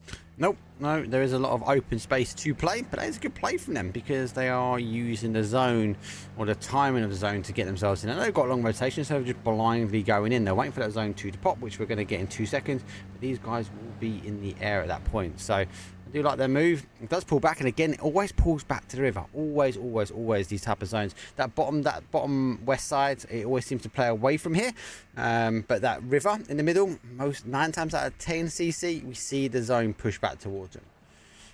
And like I said, it's solid. The bridge is always a good play. The compound just outside that bridge is always a good play to play on here, and a lot of teams recognizing that. SDK as a full 4 when it's actually SDK not representing the thing. They usually drop there at that compound, hold it, and tend to forfeit and get themselves a lot of kills on that bridge itself. Just rotating teams pass, so they get the information sent, and this time it's Wu, who's in that compound where again I think SDK can usually play from, but a huge compound for Wu, and you can see it's in the center of the zone. It tends to be, if not a good spot for rotation kills. It's fairy tale. 2 players remain trying to find a dropping down S-Mix team, and we just seen them go for the parachute. We're also seeing them land 4 different spots. That's what is terrible when shots come through. You kind of break apart. Everybody just becomes a free-for-all. Jambo refuses to go down without a fight, and from the back, S-Mix seems to take control here of the compound. I think it's one of the best spots to drop on. It is only 2 players, so power in number is definitely an S-Mix right here, and they're seemingly taking control here of the compound, Mark. I felt like they just didn't know what to do. They started getting shot. They're like, oh, we didn't factor there could be someone here, and they split. Lucky enough for them to actually turn. And those knocks were crucial as it opened up the opportunity to crash their way in. The guys then stuck their way in towards the compound, and yeah, they do put themselves in a good spot. That zone will continue to come back down to this neck of the woods. No need for Canada to move. I was surprised I saw it actually went out for anything, really. Again, sits tight and recliner, wait. The zone has the capability of pushing itself back to your neck of the woods now. Talk about more teams having to rotate, though. Entropic, though, do push their way around, as we do see Jenny also getting run over. Rest of the team a little bit further in, but we are seeing Marcelet's Nick sneaking their way in and potentially might pick up Zookeeper if they get the right angle. Nice little flank coming out here. Well, see, he's been very quiet. I don't hear no shots coming out in the form of Entropic, so he's going to be kind of creeping. He kind of buys his way back, waiting for the form, and again, sitting in the edge of zone here. The rest of Entropic could easily regroup, could easily take the fight. 2 Marcelic's in the mix. But Ascend gets a rotate. They're going to, again, do this scout off the bridge, kind of wait for the rotation here. Micah looking to find hopefully some open retail here. He knows there's some crates that Beyond is kind of picking at right now, and hopefully he can either catch them, get some scab kills, and be able to find something for his team. But looks like Beyond already inside the vehicle. They're going to grab their loot. They're on their way, and looks like that one is going to be Beyond Esports still to remain. Tokyo Flex, wise, hold down the fishing spot for right now. Yeah, not bad. Not bad. I do like this area. As I said, I do think it will play back this way. I think we lose the top zone and we'll see the rest remain. 15 teams, though, are up with 50 players still on the battleground. It is getting a bit congested down in the southwest as Sheesh now having to take the wide rotation in towards this spot. Now, first time actually me casting Sheesh on Tego, so eager to see how well averse they are to those rotations. They can hear the cars on the other side though, so they do turn their way back, but they turn their way back in towards and drop it. Go for a full crash though. Jedic does go down in the car park though. As Jenny pops out, he goes down, and the final player now for Sheesh. Is it a full send into the compound? I don't know. He's actually swapped seats before he got shot out, and he's able to survive out. He's back inside on the inside of the compound, inside a bit of cover, but he needs to get a med on quickly before we see Entropic though collapse and take the action to him. Zone continues to go back up to that neck of the woods, and I said there's no need to leave that area as that recliner seems to always be in at the very end. I mean, you gotta love it here. Good work coming out so far from Sheesh. But it's Entropic just better in the compound hold here. They did a rotation. They tried to make the crash. They tried to make the play, but Entropic with the response is just ready. And now Primal in another difficult position. We've seen them troubled last match. This time troubled again. The trade comes through, at least 1-for-1, but looks like Ascend Esports should easily be able to clean this final player up. The control is already in the favor. In the backfield, we've got Woo and Mix fighting, trading out knock for knock on each side, but the last player is still fighting for his life. Primal looking like this could be it. The Great nade, great nade, Chris. And it's perfect. The timing from the shots from the teammate there, I want to say that's Killy Kai was able to at least get him to peek back towards the rock, and that nade just right there at his feet ends the day early. 13 teams remain. That vehicle ready to explode. Nice Molotov toss, nice and quick. But Don Quixote and the rest of Marshlick Mix is going to go down there in a blaze of glory. Again, 2 teams just like that. 12 remain. Again, there's still a bunch of other fighting going on throughout the zone. As this zone starting to get a little uncomfortable towards the fishing camp. Teams having a difficult time trying to find where they're going to rotate to, as after Alt picks up a few more. 3 kills total on the board here, looking to find the remainder of Exalt. Yeah, it's going to be hard. This is where we're going to start seeing a lot more of the action now unfold. This becomes an uncontrollable game, or whatever control you can get, though. PCF, though, making the push, though, but getting denied by our team Denmark. They actually done really well yesterday on the Tego map. They held the compound firm. Good flash, but does get caught himself. Though trying to go round, but the flash is not good enough, though, because Team Denmark can see through your tricks. But he puts it down to a 1v1 here. PCF, it's lay low, and they have to then try and work out. Straight through the magic. I can see what you're doing here.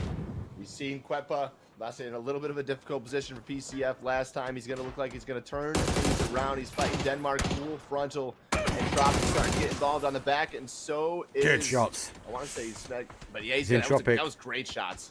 Sawyer behind. He gets tapped in from behind as well. Team Denmark had the opportunity to get both up here. Got to be quick. Here's going to be third party. There goes one more, as it is third party central. Talk about third party central. Exalt versus Arthur. They are fighting now for the outside edge. Both these teams have been looking strong. They know they want to be in a position now to be on the outside. They have got down to 2 as 112 IQ takes the first knock here. Wait for the push after all. Even up the playing field. Yeah, he has to, though, because they're going to get aggressive. They need to come in. The zone shifts back down. That's when we start to lose the water, and that metadata is playing. That nade is perfect. It is. Outstanding nade, 112 IQ. Give yourself some more, mate. I think you're underestimating what you've got in the tank. After all, go down to 1 outside edge. They are inside, but with 38 seconds to go, you've got to be quite productive in. So he's going to play peekaboo around the outside. Does get the jump over in towards. He's playing a peek up over the top, though. So he's waiting for now the remaining peek. 3 times or can be deadly. He's trying to again bunny hop his way over towards the next bit of cover. Able now to find himself to a bit of hard cover, but 100 IQ is able to get some shots back. Knows where the player is. The information is coming through. Right, he has to got one option. All he can do now is go forward. If he lets Exalt get close together, it's going to be a downfall, but it is a downfall anyway. 11th place. After all, though, fall to Exalt as the fight in the southeast corner has now been won. And after all, was the one who picked that fight with Exalt. Exalt able to respond in a due fashion there. Again, they did lose 2 to the fight trying to cut, and they were a little bit too far grouped apart. Once they collectively got together, that all went to Exalt there. But in the form of Woo, we're looking at these guys trying to find the fight as we watch. It looks like WP rotate away. They did just lose some moments ago. Actually, no, rotating back, trying to decide where they want to play. And it looks like there is really nowhere else to play. There's still 10 teams up. Phase 4 fishing camp starting to get pushed out. We're losing, it looks like, beyond players.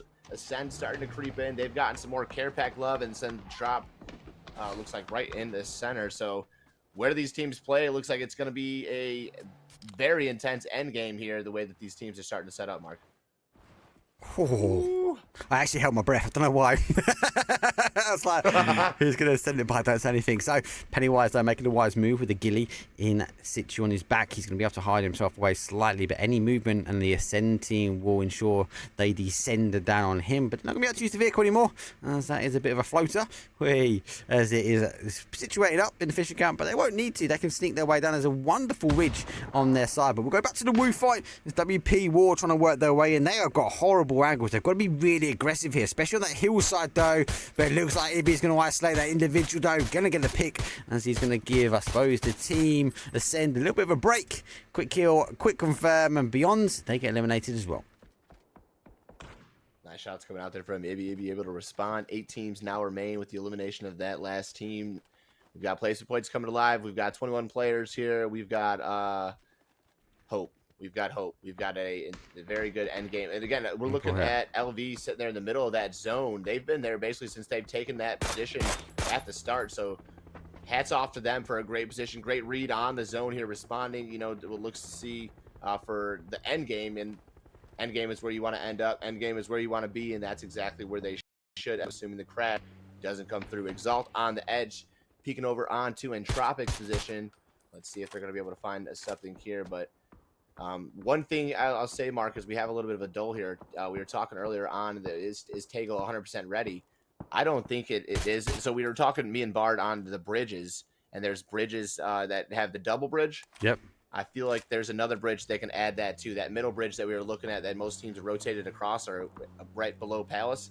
Make that a double bridge so that we lose less players upon the rotation, because there's a lot of teams that unfortunately do get caught out on rotation right there, and then it ends up ruining things. So if they were to upgrade that bridge, change something, kind of how you camp and you sit there, again, you're going to make it a tactical camp. Great. Awesome. That is part of the game here, but also make it a little bit more, you know, I don't know the right word, but we'll give people the opportunity. Yeah, I know what you mean. I know. Yeah. So got opportunities. WP though don't want to give the opportunity for Ascend now, as they know the team's here, but I don't know if they know actually how close they are. Pushing all the way down, they will literally get a freebie as he pulls up right in line sight. Here comes the second one. The car might be a bit of a I suppose a projectile, but it does actually turn back, and there's 1, 2, 3 in Ascend. Pick apart though WP. They knew they were there. Why they pushed in so passively? Very much the end. You got to think the time that you're shooting at them before. Yeah, you got a shot in the back, but you just left it too long before making your way in. Unfortunate, but I said when you take the time, again, timing, we talked too much on it, and they waited too much on the timing. It cost them room to take the timing. They have one on the backfield. Exalt finds the other two who have rotated here in front of actually the last one. It's only the 2 remaining members of Woo here, so they find one on the off angle, and now we got Iba trying to find his way in. He's going to come around, and he's actually just going to forfeit the fight away from Exalt. Takes the hillside here. He has to be very, very careful. There's nobody on the backside. Thankfully, there isn't.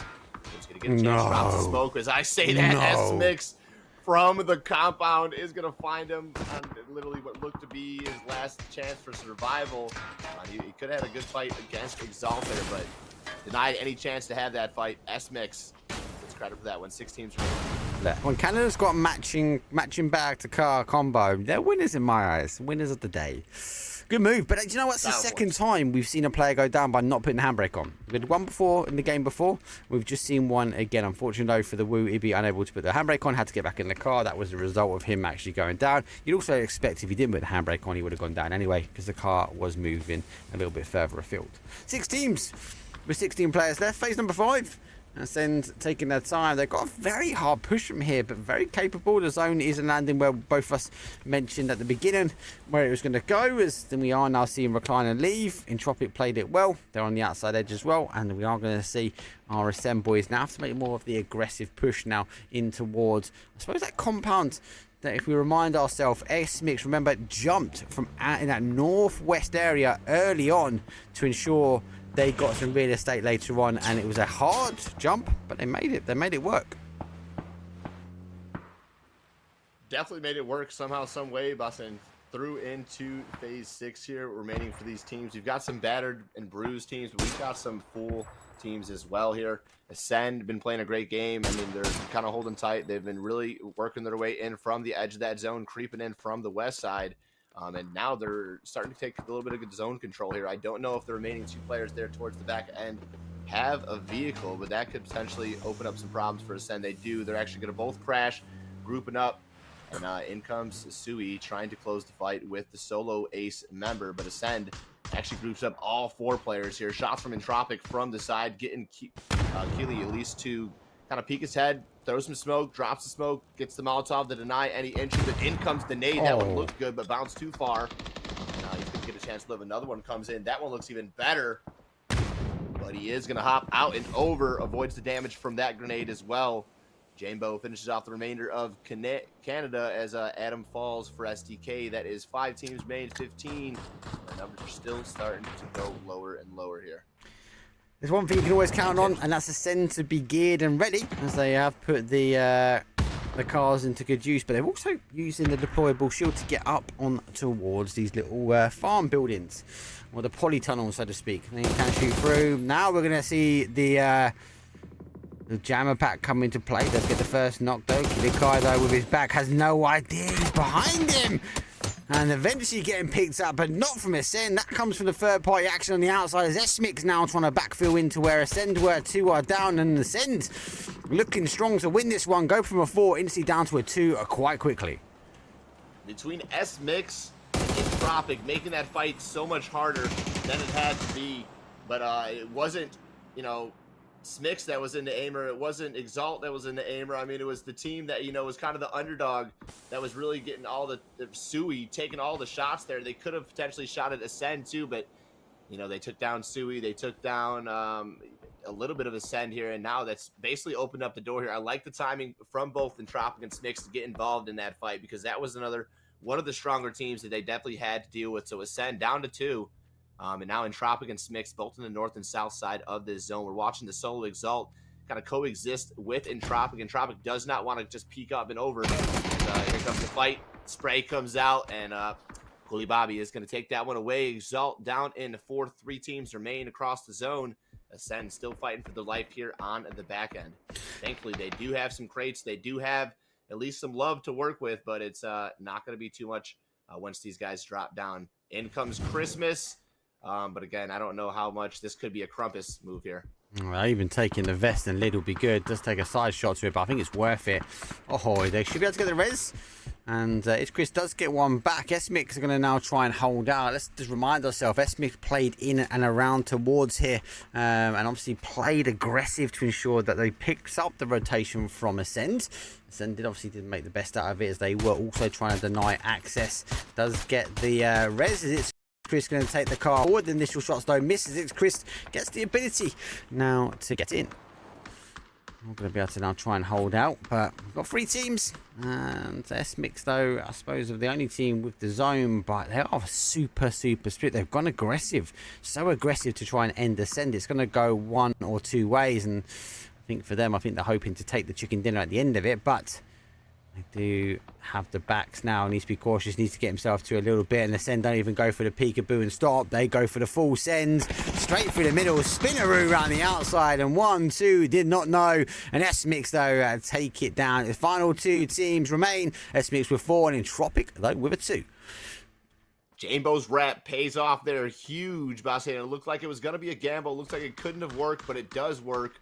Comes off. They kind of take the attention away as Marco's kind of full sends through the smoke, and all the attention was inside the smoke. Jambo was able to take down from the back, takes control, and now it's S-Mix versus Entropic, and Entropic looking like the power and numbers really is going to be the difference here. Koulibaly fight for his life, finds one, gets the spray, goes for the second, finds him. He's got his fight still ahead, but again, a great attempt, and that's all it's going to be, is the nice try coming out there from Entropic. Second place from them, but it's S-Mix, first victory. Another 23-point game here on today's matches here. Great job from them. And again, kind of playing the compound. We'll call it a little bit of circle love. We'll say they hit the zone. But again, they played it right. That is still 13 kills. Had they got 4, I'd feel a little different. But we'll give it to them. I mean, 23 points, to take on any match. You got to give it to them. Sick Van S-Mix. I'm not going to take anything away from them. They played it well. They played it tough. They made it look difficult at times, but they were the team, remember, that came from that Northwest. They parachuted themselves into a victory and, more importantly, took the Tego. Winner winner chicken dinner. GG's for them. Good play. Strong play. And again, CC, remember, they took the parachute from that distance, got the compound, able to hold out. Yes, there's a lot of metadata that ends around there. They made hard work of it, so they got a chicken dinner, mate. That's what I'm saying. I mean, they fought for it. Their initial drop wasn't like, okay, let's drop, let's be safe, okay, we're good. They fought, they rezzed, they secured, and then they centered up. That centered up paid off, boss, and that was huge, again, coming from that north side there. So hats off to S-Mix for a great victory. Everybody else, hey, we're switching gears. That was our Tego match. Where are we headed next, Mark? Well, we got game number 4 now, which is going to be the wonderful Erangel. It is only one Erangel though for us today, as we will finish off game 5 and game 6 though on the Miramar as I get summoned into the lobby pretty quickly. As you can see, the teams are already learned, so we'll take a quick break and we will come back. It's our Erangel map though coming up, game number 4 underway shortly. I'll see all you guys in a couple of minutes.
Yeah.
Yeah. Let's go. We just gotta go hard. I go the hardest. I bring the pain. Not what you used to. It's all part of the game. Yeah. I just gotta go hard. I just gotta go hard. Go hard. Go hard. Yeah. Oh yeah, the beast back. Adrenaline pumping through my veins, can't relax. Original, I am not the same as these cats. I sting them if they never ever mind and they beeswax. I don't ever cap, but I'm wearing like 3 hats. Never been a rat, but I know where the cheese at. You'll never get a trophy cause they all here where we at. You better believe that. When it's all said and done, I'll still be here standing. Never took a loss and it ain't something that I'm planning. I dare you to say something, my focus is A1. Every dog has its day, it's been mine since day one. This is real grind and I'm still climbing. While you still trying, I'm still shining. It's real blinding and I'm getting hotter too. So, good game so far. Obviously, we've had our 2 Vikendis all done dusted. The snowy was wonderful. It was amazing. Different endings. We had a compound. We had an open terrain. We then transitioned towards that kind of Tego. And look, CC, I felt like that was a standard Tego ending. I've seen quite a few around there. But our SMX done really well, right? They were able to conquer that terrain very, very quickly. like I said, with the level of play coming in from the rotation, you would have expected that team to have been there from the entire match, but they weren't. They fought in. They were able to make the moves. They were able to defend, as well, because I didn't see a single team crash. Therefore, that means that their information was there. They were able to, keep teams from having that opportunity to send. Therefore, that's going to be huge. I mean, when you can play defense when there's no offense and still end up with 13 kills, yeah, hats off. Yeah, 100%. You actually sort of get slightly aggressive as they pushed out towards that north side. They cleared that complete north side enough for them then to just focus on that whole southeast and southwest. Anyway, let's focus now on our game number 4. It's going to be our one and only Erangel for this evening. Sit back, relax. We're going to check the players out. It is game 4 coming up.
And once again, welcome back as we get back to some original Erangel, the old school, the OG, everybody's favorite place to play. And I want to say one of the best maps around that has just been put together. This map has everything that everybody wants. The action, the intensity, the kills, the rotations. It's got the water finishes. It's got a military island zone, which is a huge possibility here with the plane path, the way that it's sitting here, coming from north to south. That could potentially be where we see it. It's been a while since I've seen that military plane path. It's been a while since I've seen some real crazy hot drops, some crazy bridge camps, and what are we looking to see here on this 4th match here on Erangel? Well, obviously with the 4th match being another solo map, so to speak. Obviously we have a 2 solo and a 2, and obviously that's because the announcement of Vikendi going into PNC and giving the ability for these PUBG Nation Cup teams to get some practice in for that. Erangel, yeah, you're right, but it's one of the favourite maps. So it is one of my favourite maps anyway. Someone was saying yesterday, hashtag bring in Sandhawk. Oh my days. Camping the blue, playing the outside edge was born from that. But we don't get the military. We do get an early flight path, though. But it does give us a little bit of a conundrum. With Everest being in, it has the capability to pull back to Everest quite aggressively. Will it end over that neck of the woods? Could do. Just depends on the next zone. I think the likelihood we're going to see it play up towards that Saverni, maybe get that high ground pushing down in towards that shooting range. No matter which way it goes, it's going to be a good ending. Most teams pretty split here, so don't expect too much of an early fight, CC, but it gives us the opportunity to just have a look at some of these rotations that will come in. Yeah, and again, down south, now that there's 3 teams on military, they were banking on the same idea that, yes, it could really go here. We did, unfortunately, not get the military zone, so we're going to have to see how they play. Zarky. PUBG, can we get a little bit of a west side, PUBG? Come on. If anything, with all the additions and the changes, Mark, that, so they just made that update to Miramar, and it's amazing, right? I mean, most people are in love with most of the changes that were made. If there was one change, 2 changes maybe that I could make here for Erangel, it'd be Kameshki and Zarky. Just relocate them. Those are 2 positions that. That's only because you want a Zaki ending, like everyone. Everyone wants a Zaki. That's what it. Yeah. That's it. That's like a non-existent. You drop Zarki, and you're almost like, where am I? What map is this? Yeah, 100%, mate. I mean, this is a new map. This is a new bill of terrain. I've actually had pretty close to a Zarki ending. I had it actually end on the east-hand side, but it's so hard because there's so much water above and below it that the algorithm always will push away. And we're lucky enough when we get those sort of field endings in between Zaki and North George. But I still think the rotation of this one will be interesting. Got a lot of teams sit on the outside. Let's then take the military jump this time. Primal normal drop zone for them as they do sit in the middle of military. Same as our Fairy Tale taken out for Novo. Now, our Team Denmark with the, I suppose, the The team input is pushing towards that phase drop zone, which is obviously that mill to farm split. They need to obviously rotate their way up slightly, but they've got WP in front of them on the Navi drop. Exalt, normal lay for them, but we've got pretty much a lot of teams that are going to be coming in from the south side, maybe condensing, pushing teams to hold on the south side, but we'll have to wait and see. We've had a couple of crazy zone shifts recently, so we'll have to just my expectation would be maybe some teams will park up on that south mate before playing over to the north, because they will be later, expecting to be later coming into the zone.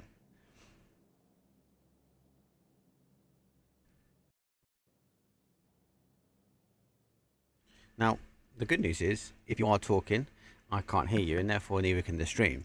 Now you're smiling, the logic is that your mic is back on and you're good to go, but it definitely wasn't me muting you that time. No, negative. That was me on the mute. I was doing some typing. Didn't want you guys to hear my clickety-clacketiness of the keyboard there. But again, yeah, to chime in, again, that circle, like I said, the late rotations coming in, Mark, I was saying, if they do tend to rotate late, this is the kind of circle you want to do that in.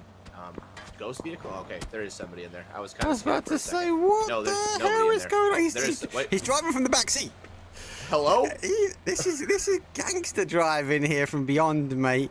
I mean, I know I'm NA, you're EU. I know your guys' steering wheel is on the opposite side. Hey, but I didn't know you could drive in the back seat.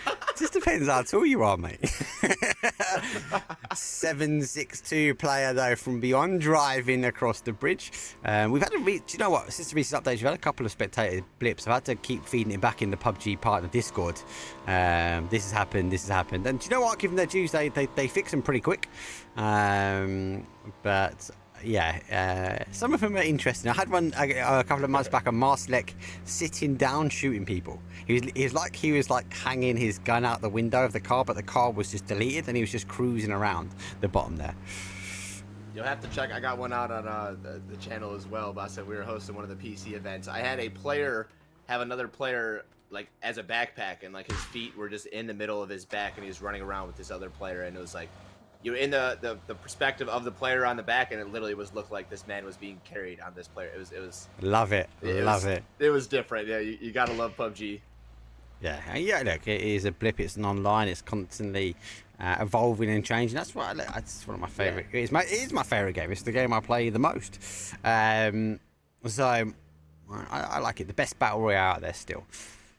Canada, though, getting eyesight on Nixie. Nixie, again, gets a little side swipe of the year, but the face for the 5.56, though, does do some damage, but they've got to be cautious as well. The more noise that Team Canada make up here, the more noise they might attract from other teams going around. Talk about noise in teams rotation, so where they're rotating their way around. We do have them giving up the compound. Reason though, we'll maybe just send a couple more SLR shots their way, but no, a headshot comes raining through the window and sits him down, denying any capability. And are they going to come back for the crash now? Here it comes, Sui back for revenge. Here says, I see my opportunity. You want to take a peek? Here, let me grab that. Let me get some easy cake. Is it going to be easy cake, though? Because the remainder of Win or Die is here as well. Ready to respond. Shots from the side. We're going to at least give him the response that there is more players here. But we've got Win or Die. Yeah, there it is. Going to find Sui on the back pull up here. So they're starting to open the door and get the response they need in order to get this res intense trying to come in. This is what happens with Sui. Either they're really well, they have all their stuff together, or they kind of fall apart at the seams, and that's what's happening now. They make a good crash. They at least get the first initial knock, but not enough information was there, and now it's starting to fall apart here. They've lost physics. Ironic is going down as well, and it looks like they're not going to be able to go for the res. Hyruzen is saved. The last one from Techers is going to go down and just leaving it all up to intense. So again, this is either they really do a great job in the fights they contend, or they kind of get ripped apart from the side there. And this, unfortunately, did not go in the direction that they intended. So intense, kind of with the call to make the play and go back for the crash. Now probably trying to explain to the team, like, hey, man, like, I didn't know there was the rest of the team there. I seen the knock. We capitalized, but unfortunately, Win or Die. Nice recovery. Yeah, very, very nice recovery from them. And surprisingly, what I find with the one Oracle gets aggressive. It's like a game 6 Oracle. It's happened on Monday. It was only yesterday that we had 2 Oracles compared to the one Miramar, but the Miramar wasn't as quick. But it feels like a game 6. PCF though pick up 2 though for after all, as they are going to have to try and deploy the smokes. Maybe look to get one of the reses. PCF doing the same as they sort of disengage. They are really stretched across this middle section. Exalt on one side, War in between, and Primal taking the high ground. And most of these teams not stopping on the bottom, continuing to push through. Ascendo will take their time. And there goes another knock. But now seeing the defense, it gets out to a one. Can he get him in the air? Unfortunately, the smoke doesn't give him the information he needs. As Fendelosto will be able to live another day. Nate does bounce a little bit further around, and PCF now taking a fight on the other side. It's going to force these guys to make a decision. Which way do they want to go? As they do lose their player, they've got to deal with Arsenal quickly because they've got a team in Tropic biting on the back of their heels. Selection is made. It's After Alt. After Alt's already gotten 2 confirmed. Voldemort coming in to be the Voldemort and look to be the pain in this man's head. Danamon feeling the pressure. He's starting that scar. It's coming alive. Danamon knows that there's PCF above this hill. He's got a nade cooked up with the intent to take down Thunderlost. In comes the nade. It's there. It's found him right in the face of Thunderlost. He's going to go down. Comes over for the flush. Gets the one player down, and now it is a 1v2. Danamon starting to control that nade, unfortunately not in the right direction, but was looking to at least buy him the up and over information that he's looking for. From the back, third party, Marshlick and the boys are going to clean up Danamon, who was putting on the fight of his life. Gave us a show, Danamon, NT. I got a feel though for PCF. Fendelosto chucked the flash over, hit the tree, and came back and flashed himself. And so he was then subject to the little peekaboo over the top. Fairy Tail, on the other hand, now they're taking some shots though as our game at number 3 winners. All right, it's mixed though, going to try and hold out. Fairy Tail though, they are taking a bit of damage. They are trying to claw their way over towards this north side. It is phase number 2, but it doesn't give up. I told you, Everest, mate, it's built differently. It magnetizes the zones back towards the south, and the teams that maybe wait up like Ascend, they're going to have a little bit of a blessing now. Maybe we're going to see it again eventually pick the decision, but it's not over just yet. And you know, it's Troy D. I'm on my off season right now, bro. I got a break from soccer, so I'm taking the break here, coming in and asking you guys. No, I'm just kidding. Thanks for the compliment. I will definitely take the compliment. I love it, mate. Absolutely love it. But here we are in Tropic in a fight with Exalt. Exalt has one down. They're at the top side of the screen there. You can see leading out, still safe, at least for the time being. Crawls down to the bottom of the ridge, but the knock comes through. Art finds Zookeeper. Now evening the playing field here. A 3v3 with Entropic. Kulababi looking to pop up over the top, feed that information, but also does not want to give the easy headshot here. So slowing the fight down. He's going to grab that information. Look.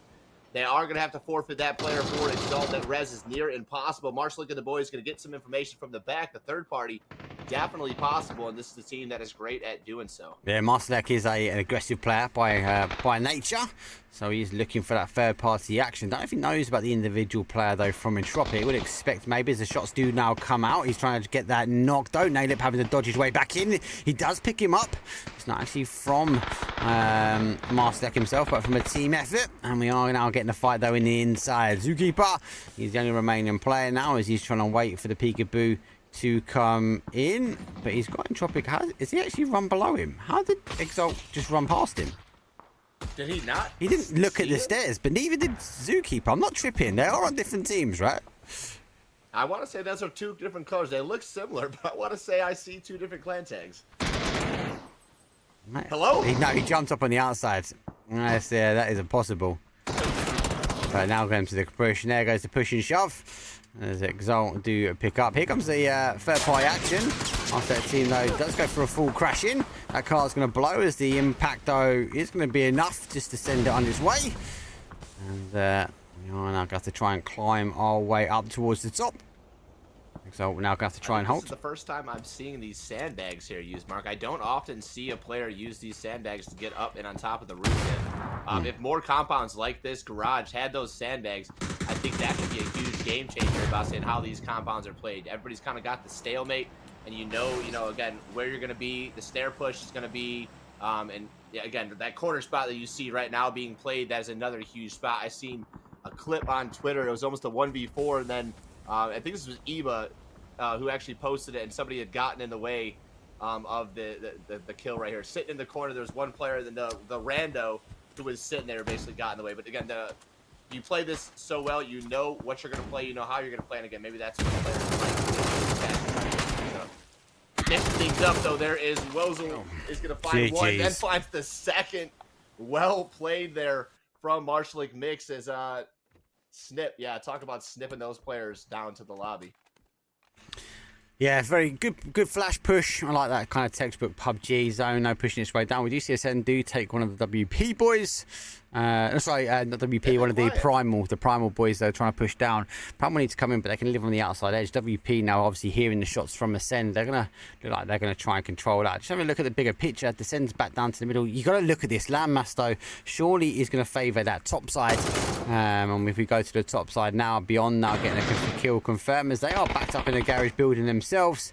He's having a little peekaboo. I think there's double checking to make sure no one else is coming in from the top. But this is a horrible zone. Really, really horrible zone. These teams have got to get a little bit creative now. I wouldn't be surprised to see a few teams maybe try and hold out in the river. Maybe under the bridges. That kind of troll play that I like to see. Not trolling teams, but like underneath and just sort of Navy sealing themselves out later game. Primal though having to make the push across. They've already been picked up here by a Master Mick. Hard to shift though. He does have to get across. Shiny Daz though knows he needs to take the fight here. He goes out though. Car goes flying by. Brings the attention. The eyeliners. He literally side swipes that nade onto that player. Novi has to go down. Duffy though having to refocus. All they did was follow in those cars. Duffy though with the nade doesn't know where Shiny Daz has gone as he has moved his way around. Bigaboo out from the rock though. Nade again comes over the top and another one. A Shiny Daz shows what he can do with those nades in hand. Talk about a performance there. Primal finally starting to come alive here, taken away from Don Quixote and the rest of the Marshall mix. There is still two players, 2 for 2 viewers here to put the shine back on, but it is not enough. Unfortunately, it looks like the dull moment comes through, and Marshall mix able to survive at least with 2 remaining players here. But hats off to a performance there to take down those 2. Remaining up top, we've got Woo rotating here in the north past a few teams here. They're going to drive right past Sheesh, as well as Beyond, who we just watched take one of their players here moments ago. So the rotation looks to be good so far. Where will they stop? Where will they go? Nobody knows. Well, I don't know. I think they're going to hit the handbrake now because I know there was a knock behind them. There was a quick kill confirm. I don't need to go too far. I think this is a question of how far do you extend nowadays. This type of zone. And unfortunately, Fairy Tale might even be able to line these shots up here for Team Denmark. But again, the question is, what point do they jump off? Because there is no safety. 11 teams with 36 players left alive. A river going through the middle. A lovely little island. Ruins on one side and all hillside. And nothing to play in the centre. It's going to be interesting. But our last team who took the parachute, took the risk, took the gamble from the high side, actually paid off for them. Fairy Tale, they're going to twinkle their way down into a little bit of a nicety of a zone. But that zone couldn't get any worse, mate. Definitely not. You got some up north, you got some down south. Where do you want to play? This is going to be a challenge. But now in the face, Fairy Tale opens up, finds Woo, dropping in, much like S Mix last time, like Mark said. They're finding the fight here right off the rip, securing their position. They're digging their feet in. And, you know, basically just trying to stab it, cruise out. They're going to down spot Sheesh on the rotation. As the knock comes through, Nabat will fall. It's all up to the cheat over here. Let's see if he's going to be able to get back and get this response. But Woo holding off the crash. Beyond had just got the knock. It looks like they were able to reset. So still 3 players up for Beyond. The knock comes through. It looks like Cleveland over in the fight with Fairy Tale as well. So Fairy Tale not really paying off that way that it expected for S-Mix. Nades come through to knock down. It'll lead the high ego. And it looks like the ego is still going to be up for now. Knock comes through. Nades come out from the side. Still not to confirm anything else, but Woo holding on for the fight of their life. 2 players left alive. Fights happening all over the map. It's phase 4 again, is not a comfortable zone for these guys to play in. Phase 4, final player now having to fight. We're obviously focusing our attention back here. Fair bit action that's come in from the outside though, and we see Win or Die do take on one side, and then we are seeing that smoke providing a bit of cover, denying those shots really from our team Canada. But obviously we do find the player. We're going to see Quizzy rotating his way back. Win or Die, after taking the initial fight, actually getting conquering that the zone comes back towards him. Ascend have played really well on this one, taking their time, chunking little bits of the zone off as they work their way in, leapfrogging themselves back in front of WP. But again, not a great zone. Cube, give or take, is going to be the centre.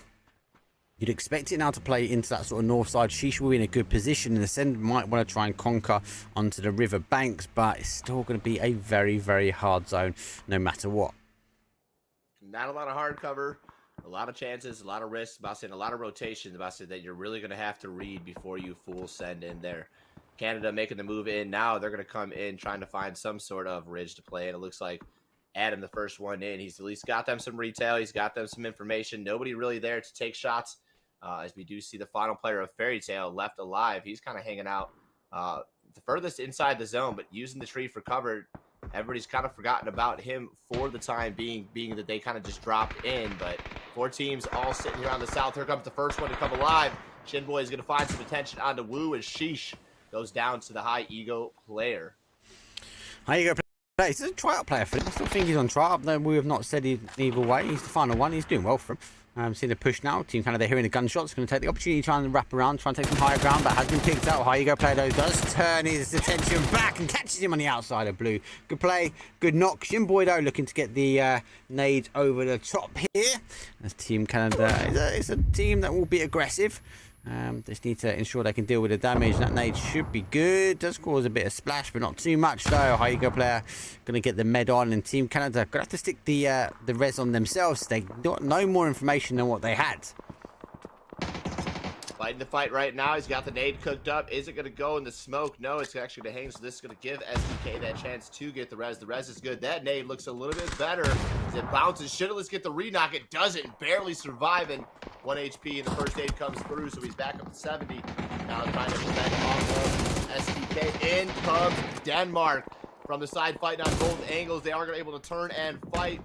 It looks like Finna trying to fight for right now. Shitboy's already down. And he's got the wrap coming out from Adam. Adam confirms one, goes flush on the second. No way from the side. He's going to get that knock. Well played so far. The game comes to find the final player. Peeks up. Doesn't need the nade. He's got the Beamy. Disgusting. That is game over. Disgusting. I think an element of that, though, obviously, he tried to deny information with the knock they had, but I think that was the death of him. He should have just maybe heads up played and took on Beamy, but Team Denmark reducing the, or at least putting the rest of the damage, though, back in, or a little bit of just desserts. Ace and push their way in towards the bridge, and it's where we're going to see the riverbanks now come into play. We are seeing Marslet, though, causing them issues, as our WP team able to troll underneath the bridge. Gillikai does take a face full of 7s by the sounds of it, and our WP going to be able to get that res on where possible. But that's nice little reset by both teams here. Ascend to get the res on both players here. That nade could have been super damaging, but somehow it's going to avoid the vehicle, though. Will do the rest of the damage, though, as Ascend gets a re-knock. Marco now knocked for the first time. Gillikai going to reset, hopefully with this res, as the bottom res on Chris has already came through. WP actually pushing over to this side to regroup, to take the fight to Ascend. I like the powerful push, not waiting for it to come the opposite direction. They do, still have Madsy kind of hanging on the side as the nade comes through in between, hoping to get some damage. Another one follows up. That one looks good. That's a Molotov. It's going to burn right behind Chris. Chris will avoid the Molotov, maybe stepping into it. No, is avoiding the steps for right now. So continuing to play a good fight on both sides. Ascend and WP caught at the edge of the bridge, looking to be the one to cross at the end. And so far, it's kind of came to a stalemate. Ascend needs to get rid of Masterlek there. It's going to cause them huge problems. They are doing the right thing. They're going to line up, though. WP, though, receiving yet again another amazing set of shots, though. There goes a quick kill confirm. And they're going to be on the back foot. I said either have to go down and swim round. That's not really going to work out. They're going to have to all go up and over. That's not really going to work out. There's only one way for it. That's going to go through. They go for a full send. Kilikai goes down. Mikado does able to play into a position, though, as we are seeing Kilikai still work his way forward, still trying to gain as much information where possible. But WP have been falling slowly, one at a time. Their final player, Madzi, was the one that was over, holds the anchor in towards the zone. And Marslek, yet again, causing problems. There's another knock. And Marslek now is playing over, causing huge problems for Ascend. After this tree, he hasn't really got much to go. One smoke. And there we go. It's Chris knows he's a problem. Is he going for is he going to get away with this? Can he get, has he not going to get a shot? Surely. How has he got away? Shot still survive. Oh. Whoa. That would have been close. You know that nade would have gone perfect. That would have been an easy cleanup there coming out from Marshalik there. But taken down in 6th place, 5 teams remain. 11 players, a lot of beaten, bruised teams. No full 4-player teams here. Win or die there to the top side. But we got the 3 teams here down to the south, right outside the bridge, trying to fight and make their way in. And even though Warpalus Esports has lost 3 players, you know, they've kind of been one at a time. They've done a lot of damage to Ascend Esports in response. So they have to be very, very careful about getting knocked. We've got Marco, who's been knocked, I want to say once or twice. Micah has been knocked, so it's going to really play off how they go. Chris has been knocked, so does Ascend have enough time to respond when the knocks come through? And as well as Echoes, do they even know that Madzi's kind of hanging out here in the rocks just above them? Well, they're going to know because they obviously didn't all die out. They flushed, right? But the question is, where is he lurking? All these rocks are going to cause issues because it's not going to be easy for Ascend just to push in and being aggressive. They've got to, as you can see him jumping around, they've got to navigate the terrain. The moment they pop up though, so yet again find themselves in the compound at the end. You tend to find it seems to be their play. They just pinpoint a zone and it comes down to them. So they've got the cube. I can't see too much happening away from that. And typically Ascend obviously as they climb up. Fairy Tail knocked down. One of the win or die. Fairy Tail store up. Final team. He's the moment he gets up on his knee, he's going to cause some problems.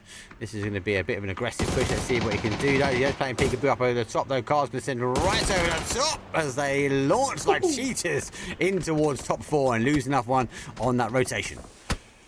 Talk about an actual pounce coming out from that vehicle right there. Yeah. Literally making it happen. I mean, landed on top of the enemy right there. Takes control of the position. Win or die with a beautiful push. Unfortunately, cost them. Looks like 2 players may be able to reset on the res.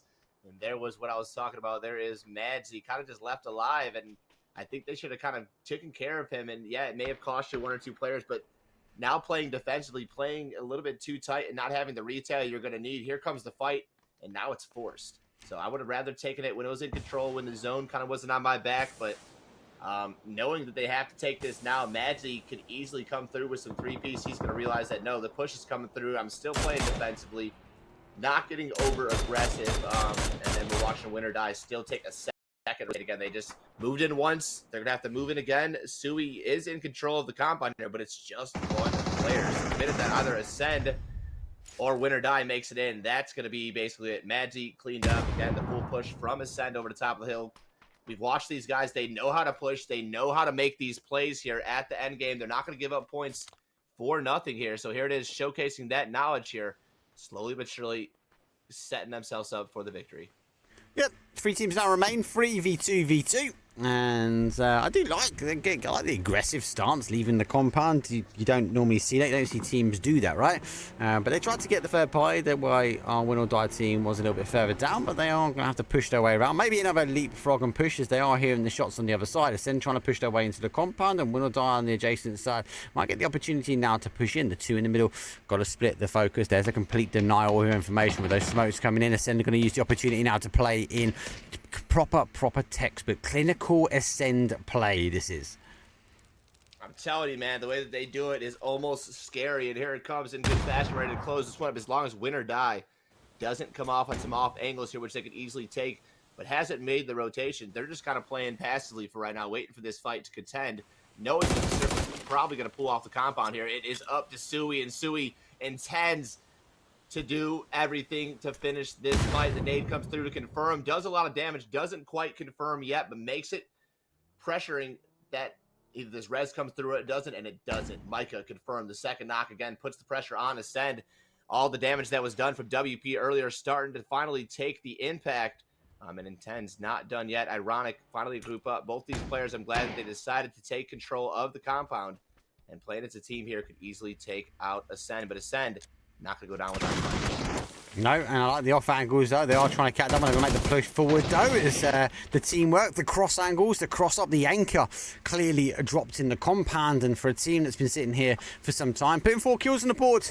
But I like again the clinicalness about these two. He knew, hey, I'm going to go back into the back corner, cover my stairs because you got the off angle there. Interesting though, we've not really seen Win or Die aggressing as they get a P90 in hand. Let's actually see the player on the outside though, as it's Chris. Just exposed himself slightly. He should now come in as a P90 should finish that one up. Ascend, unfortunately, taking third place. I feel for them. I do feel for them, especially the hard work they had to do to get into that zone at the end. I think they'd be disappointed if they get the win. That is an interesting post. Unfortunately for him, Mark. Yeah, I mean, because they... I don't think I've ever seen that one right there. I mean, head standing with the feet over the railing. Yeah, definitely an interesting post, to say the least. Talk about yoga. That's probably a position that most yoga would be able to do. But Ascend, doing some great things. They've, at least made – that's the second game in a row where they've kind of came from the outer edge and still made it inside the top here. So, I mean, they've had a difficult day but have made the best of it.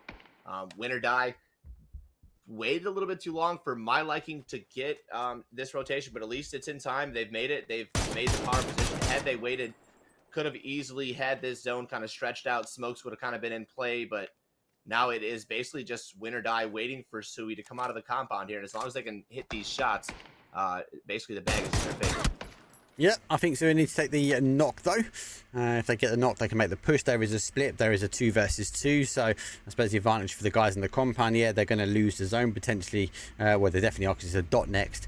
They've got to make the push out. They're tight. So if they receive a knock, they can get the res pretty quickly. Whereas on the other hand, if Winners die, they get knocked. It's a different game plan for them. They've got to rely on the one. Now, P90 in hand, that's a different swing back. That gives you an extra 2 players though back onto the battlegrounds. But we'll have to wait and see. I can't see this going any more aggressive than what it is, as the battle lines are drawn. The dot is centered up, and our Win or Die team, they're the ones that are not going to have to move as it extends. We'll just work with the blue as it comes in towards center area.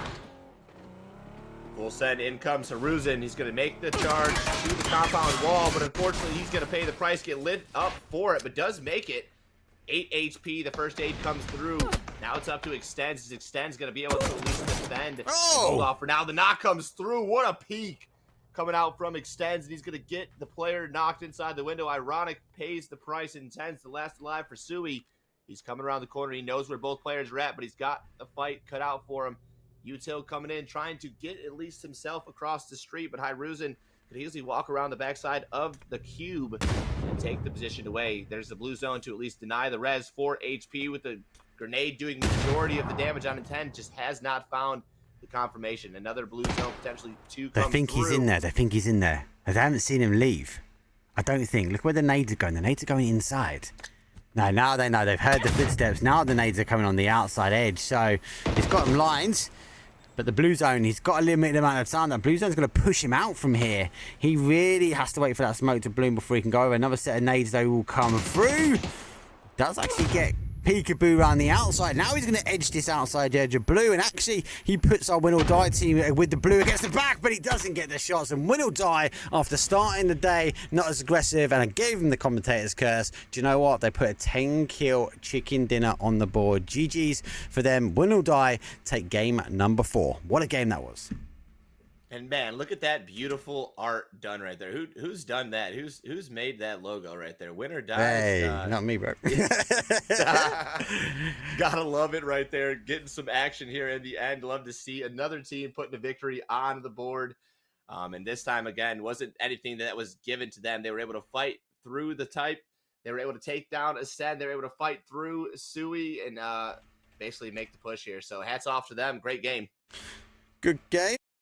is a very good game. But it does mean though we are going to have a very, very quick break. Winner chicken dinner though for our only Erangel though this evening. That was game number 4. We've got 2 more remains, and it is going to be for our new Miramar. Let us know what you think in chat actually about the Miramar. I know it has been a little bit of a mix. Oh, interesting. FYI, Diffix is an official woo now.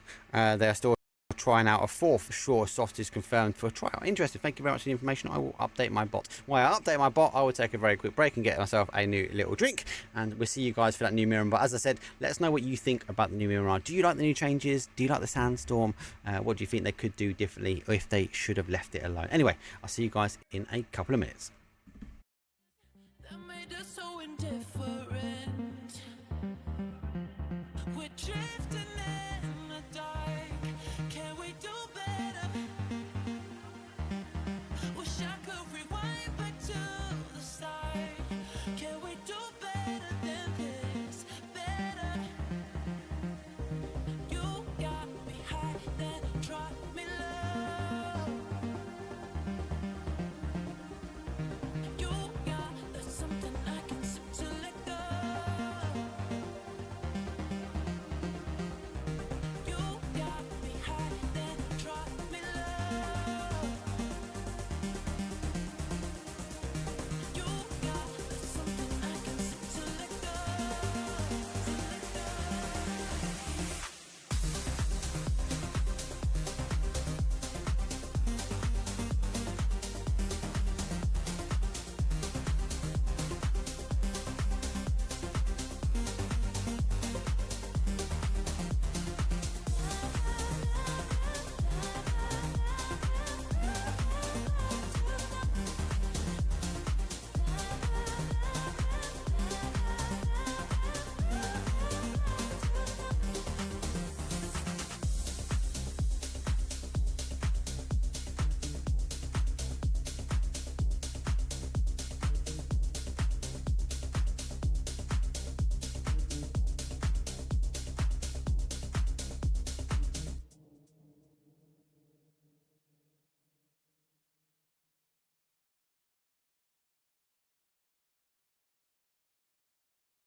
Have some choice, break it down, take a walk, have a drink, take your coffee out the day, take your time, never go to work.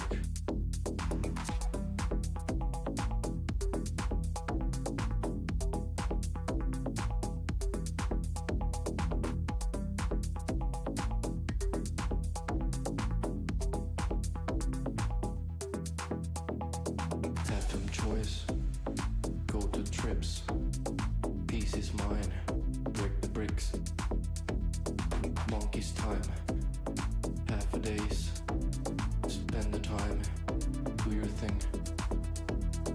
Have some choice, go to trips, peace is mine, break the bricks, monkey's time, half a days, spend the time, do your thing. Do your stuff. Get over it. Start with it. Take your time. Fascinate. By the way, we are here then we cannot think about.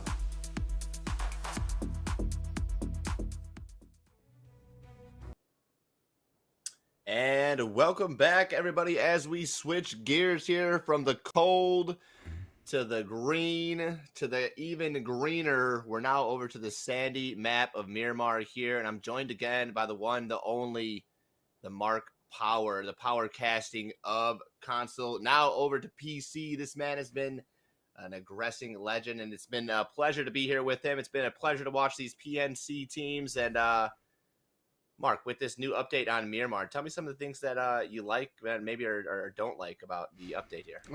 I like the new train. I think it's more fitting. I wasn't expecting Miramar to be revamped, but a couple of things make sense, right? Campo Militaire, he was so far in the corner, he was like Zaki. It was a mythical ledge in end.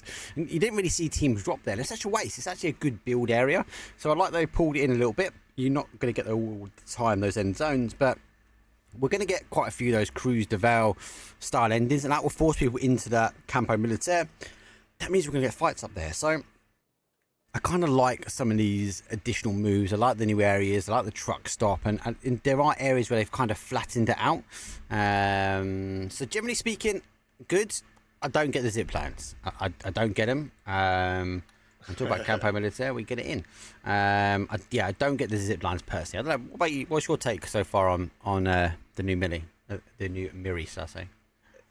I'm honestly said that they don't really make sense, but I would like to see the zip lines. I just want to see them be used and be a factor of a victory. I think that right there would just be content and it'd just be a really good story to tell. It's something that you kind of hold on to. Like again, like a Los Leones finish. I always hold on to the Sonics when they drop down into the light pole and they have that finish. That's kind of one of those finishes where it's not going to probably happen ever again, but when it does, it's going to be one for the books. 100%, mate. I lost Leon ending. I was playing ranked the other day. I was like, yeah, man, I know how to play this. I've seen this in stream. So, right. I loved it. Anyway, zone does go late on that flight path, but yet again, still through the flight path. We've not had a zone yet outside of the line. El Hazard being in that middle ground, though, it is an element of that change. And now we see that Sandstorm going to be whipping its way in from the west-hand side. But like Vikendi, mate, I'm not a fan. I like it. I like the mechanics. I like what it does. I like it gives the players the ability to sneak in. But I just don't like that as a caster, we can't see through it. So I think we lose information. Yeah, and like I said, again, you just kind of take away some of the shots that players actually make or the plays that are being made in that smoke, because there's been knocks, there's been fights. It's not like the teams just ignore each other once the storm happens, so yeah, it definitely would be good to be able to catch that action and be able to show the viewers, hey, this is what's going on. Whether we have a toggle on, toggle off, I mean, we can see players through things. I don't really want to have to rely on those mechanics possibly in that Sandstorm. It just doesn't really have the same feel for me. But again, I do like that. Again, you're changing the playing field. You're giving, which, again, if you're inside a building and you have a high-low, a high ground, and you're on the basement floor, that gives you the sound cue difference that you're going to need to maybe get the confidence to say, okay, I'm going to push up these stairs. Okay, I'm going to take that chance. Yeah. Because we see him. You see it. You see the little dots in the map run in. So it's so great. It as you mentioned, it denies the sound cues because it's so loud. Again, there's a couple of little things I wouldn't mind if they are going to keep it in. Like if the doors are closed, it doesn't come in the building type of thing. Do you know what I mean? If the window opened or you smashed a window, then you start losing visibility. I'd like detail like that. Maybe it will come in future, but we know PUBG likes to put things in and then adapt and change and grow. So hopefully, I think we'll see the Sandstorm make changes. I'd be interested to see what it's like on the main stage. Talk about the main stage, though. Exactly, yeah. We've got a few teams, though, lurking their way in some of these new areas. So obviously, this area has changed dynamically. And one thing that hasn't changed, that's the speed of the bus. It's still pretty slow, but Fairy Tail are using it quite nicely now.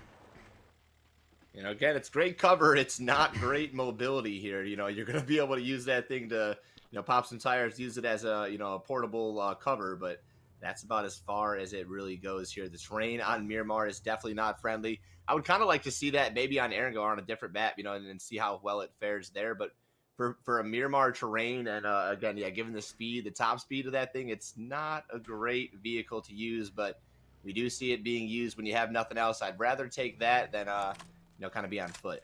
Yeah, 100%. I agree. It's better than running. Talk about running. It's the Team Denmark. They're not running into their compound, but Shisha are running around the outside, getting eyes on. The question is, will they take the shots and take the tyres? And it's a no-brainer. They're not just trying to do enough. They do get the tar at the very, very end.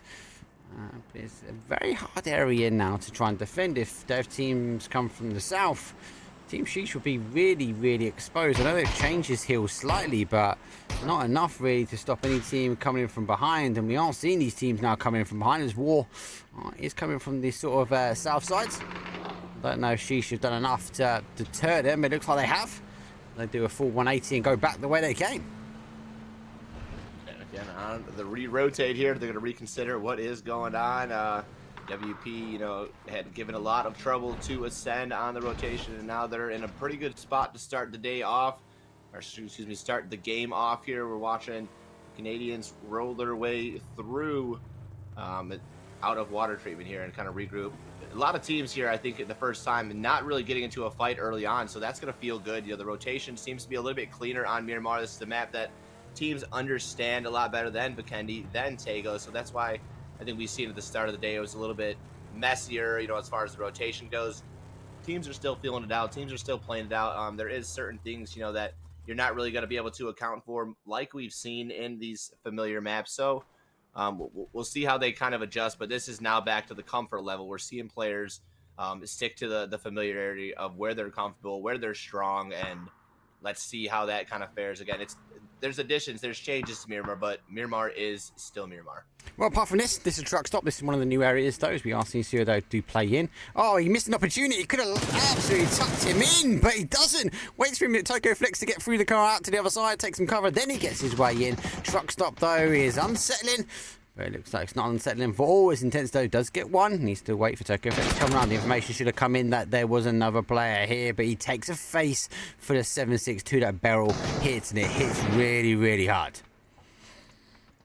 Nice shots coming again. Beyond trying to reset, trying to hold off and defend against Sui. Sui's been a huge factor in the end game here, you know, and they've, even with fewer players, tend to make it there, but now one down already. Tekken's going to put the good fight up. Shots come through on both sides, neither to find the knock, as Tokyo's going to have to forfeit. He goes back inside, waiting for their push to come through. Beyond starting to send the rest of the boys here to group up. That looks like the first chance is to go for the res on to Priel, as Priel should get picked up here. The res in the same fashion is going there onto Intens. So Physics creeping around, sneaks his way potentially through the smoke. Got a grenade cooked up, should send it through the window. In the window it goes. Really nobody to connect, but is going to deny information. Third-party shots coming out from the Warpless Esport boys, but still nothing really to gain. No traction to kind of pick up as Tokyo Flex puts out the nade, puts out some shots, gets the knock finally onto Physics. Sui did get the res at least onto one. They're trying to basically turn the field in the other direction. And right now it's kind of all over. Sandstorm. Sandstorm. Going to allow them the capability now to get the reses where possible. Don't forget these will be taking damage, so like a blue zone, if they get shot enough, they are going to go down. And there are some outstanding shots through the Sandstorm to that truck stop, and we do see the team going down. Beyond will be the first to fall for me in the truck stop itself. Again, an area that makes sense, an area which we now suppose is a reason why we see a lot more roads, and I like it. I do like it. I do think it again is a nice addition. But obviously, you guys will be letting us know what your thoughts are at Miramar in chat, as we do like to see. But Ascend taking their time now coming in, and like we saw from the last game, that's kind of the Ascend trait. It's the same what we do normally see. I suppose historically from our Arthur team, but they are going a bit more aggressive. But let's go tune in as Team Canada making the push now on the top. Fairy Tales though coming, flash goes over the top, and then it looks like a blue zone nade straight after. That's going to spread, but not far enough though. Sheesh eventually going down. PCF have cleared them up, and looks like Fairy Tales able to get one of the reses on. It's that wall really sucks up those nades. It really does, Boss. As long as there is something in between that aid, whether it be a tire, a wall, a rack, I mean, there could be a lot, but unless it's a deployable shield, boss, it usually tends to hold up there. This is given the time to get the res here on to Adam. He's a little bit further away from the rest of the STK and Canadian boys, but they should be able to pull back down and get the res if they can make it there in time. Fairy Tail has gotten the res onto their side, so back to full 4. The bot taking some shots there from the side. And we do have S-Mix kind of creeping in on the backside of this fight as well. Just one player, it's Vixens. Vixens is actually going to open up, taking some shots. Nothing really to connect, though. Just puts Fairy Tail at a little bit more of kind of under ease. And Disgusting again, popping a few spray. shots. Disgusting. That was nasty. Nasty. He just peeks his head out on it. GG's. After all, do get Exalt. Zone shifts back. We get that wonderful trench in the middle. Ascend will be very rehearsed for this one. We'll have to wait and see how that one now plays out for them. It looks like X-Mix, though, going to ensure Primal don't lurk him from behind and sends him further around on that north side. As rest of these teams will be looking for a little bit of a new home. I do fear that, after all, might be going straight towards their petrol garage, but they are taking some shots. They have picked up PCF here. Looking to know exactly who it is, as Kishri has to get himself in to the other side of the car. And PCF are already down some numbers. They are on 2. They have to just put their cars into a bit of safety. I suppose the body language of, after all, is that telling me they don't know who and how many are further down, so they've taken the safer passage. They've returned a little bit further back, and again, I don't know if you remember, but at the crossroads here has changed slightly. We are seeing more roads obviously a high road going up and this sort of dirt road, so it does provide these nice little trenches that you can kind of duck yourself into, and I think after all, we're going to take as much as they can, as there are still 14 teams up, 53 players left alive here, Cold. Again, a much slower start in the Miramar matches. Everybody's just comfortable. Nobody really wants to give unnecessary points, and this is one that, again, you have the understanding. You know what to do. You know where to play. You know where you want to play. And here it is. WP in an unfortunate position. Somehow makes it out of it. But it looked like that was going to be Grim. I'm surprised he's actually stopping here to take the fight. Yeah, back into the vehicle. He's going to take his way to regroup with the rest of WP, as Entropic basically has that town under control. Yeah, early rotation for them into El Hazar. Looks like we are seeing a push. After all, they do get the steal on Ascend's knock, though. We are higher up, though. Nixie are taking some shots down, just ensuring that they can't steal the car that they've just required. After all, relocating themselves to put more of a 2-2 split on, though. We are getting back in with Team Canada, as they do have a little look further down. Again, this is Miramar. This is what we used to see, and these teams are just sort of chunking a little bit of zone off at a time. They're trying to just play their way in and make sure they can get as much information as possible. Information is key about this, especially when you're going into these late game fights. And right now, we're still in the middle of the game here, so grab as much as you can before we can get there. Is definitely going to be important. Shinboy takes some shots. He's going to go prone to avoid the damage coming over there from Win or Die. Win or Die may be looking to aggress on this, but so far, so good. Everybody's just kind of popping a few shots, keeping it alive. Denmark has a knock over here on Jerusalem, and it looks like Madsy was the one with WP still taking control of that. WP moved back into Entropic's territory. I don't know what happened there. I thought he had pulled away, but it looks like they're still holding the edge of El Azahar. So we'll see how that tends to play for WP. Still waiting for the phase to close momentarily. We're going to see where this zone is heading, the direction. No. Go away. No. You're going to wipe out half our zone. Oh. Everybody's going to feel the pressure. Hopefully everybody's got the sand mask on. And it is a donut here, Mark. Donut in towards the sandstorm, though, mate. Oh, this is going to be interesting. As the Woo going to pass by. Mika going to come up over the top of the barrel. Oh, they've just gone over to the other side. They timed it perfectly.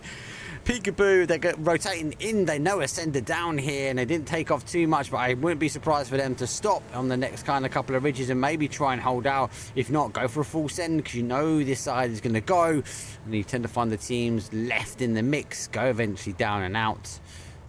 I think as they're looking, there's just nothing really to play there. I think they thought about setting up for those kills, Mark, but you look what you have to cross and what you still have to walk into, and you're like, I'm just gonna full send. We'll catch him on the next phase. Yeah, no, we'll find him in the next phase though, and send are going around the other way, and it is a hard rotation for them as half of them do get through. But I am fearful. Mika gonna have to really hammer on these brakes now, as he's gonna have to get himself to the road and keep his eyes on the front of the bonnet, because the sandstorm's gonna cause. But we might not see the push. As PNC taking some shots from Fairy Tale, gonna provide an element of cover from that sandstorm. We'll have to see if they can push themselves in, maybe get a bit more aggressive. They will be taking damage, so we would expect the meds to come on, and Fairy Tale don't get much eyesight on. Here comes a huge blow to them. Ascend, if played nicely, CC, they can literally follow this sandstorm in with the cars, and they won't hear the cars rolling up on them. This is kind of one of the opportunities that I was waiting to see how it would play out. And again, they're driving, not through it, but behind it, using it as more of a deterrence. And now they're going to use that to basically creep right behind Shinboy and the rest of the Canadians players here. And as you see the look come over the top, I want to say Micah has spotted out Adam. Adam's trying to get some motor plays, and unfortunately that's going to get cut short. He's like, he can go down somewhere. He's like, I find a spot, and he just gets tapped in. Hammered. Jeez. He literally, you can see he just made it. He was like, yeah, I got a spot, I can hit this now. Give me the coordinates. It's about coordinates though. The coordinates from the nades come straight in. Primal, that's going to do them. Surely jumps away time. No, he doesn't. He gets denied as a nade spreads nicely. Last one for them is S-Mix though. Further away, out in the blue. Phase number 3. Tickles, it doesn't punch, but those hits will be coming in from the SLR. Punching another one of our Primal team down. Needs to get men on quickly. He ain't going to do it in time. And that tickle is going to end as S-Vix go down. Get my words out. Jeez. It's sometimes those team names, you know, when you try to shorten it up, it ends up being a little bit longer than we intend. But Ace, Ascend Esports coming through. They're driving right past SDK, and it looks like they're going to full send. Micah gets shot out. Buddha Boy, good shots with the AUG there. In return, you've got some third-party shots giving the assistance, as well as kind of taking the rug from underneath. Chris, the next one to get knocked. Killikai in return, trying to find some damage from the side, but Canada and the rest of SDK hanging out. Good peek from Shinboy. Looks to follow up with a secondary knock on the Killikai. Oh my! For Ascend. Shinboy. And just like that, that's the SDK we love to see. The aggression was there. The shots were hit. The coach comes through and he shows exactly why he does what he does. Shinboy, though, with some good shots, the peaks, the reads. Hats off to Canada and the rest of SDK. Oh, Shinboy, I think he was such a key cog in that fight there. And the lid's getting whipped off left, right, and center. Canada on the back foot. They don't like sandstorms, not built for this area. But yet they still hold out. Coach holds in and shows why he's a coach, and he's got the inside though. Now he's going to take some shots. He's going to go down towards the zone after the face full of bullets though from Fairy Tail, and a one-man Shinboy has to turn around. Fairy Tail hot on pursuit as the sand will be pretty much hot for Shinboy to run further away. It's going to be a limited amount of time for him, but let's see what he can do. He does get meds. He might be able to get a knock here. He needs to isolate these players one at a time. Taking the fight right now. Looks like Nabat, the first contender here. He's got the stun. He's going to peek up, comes over the ridge, spots Nabat. Nabat ready for the response. And unfortunately, that stun must have just missed the mark. The shots were good.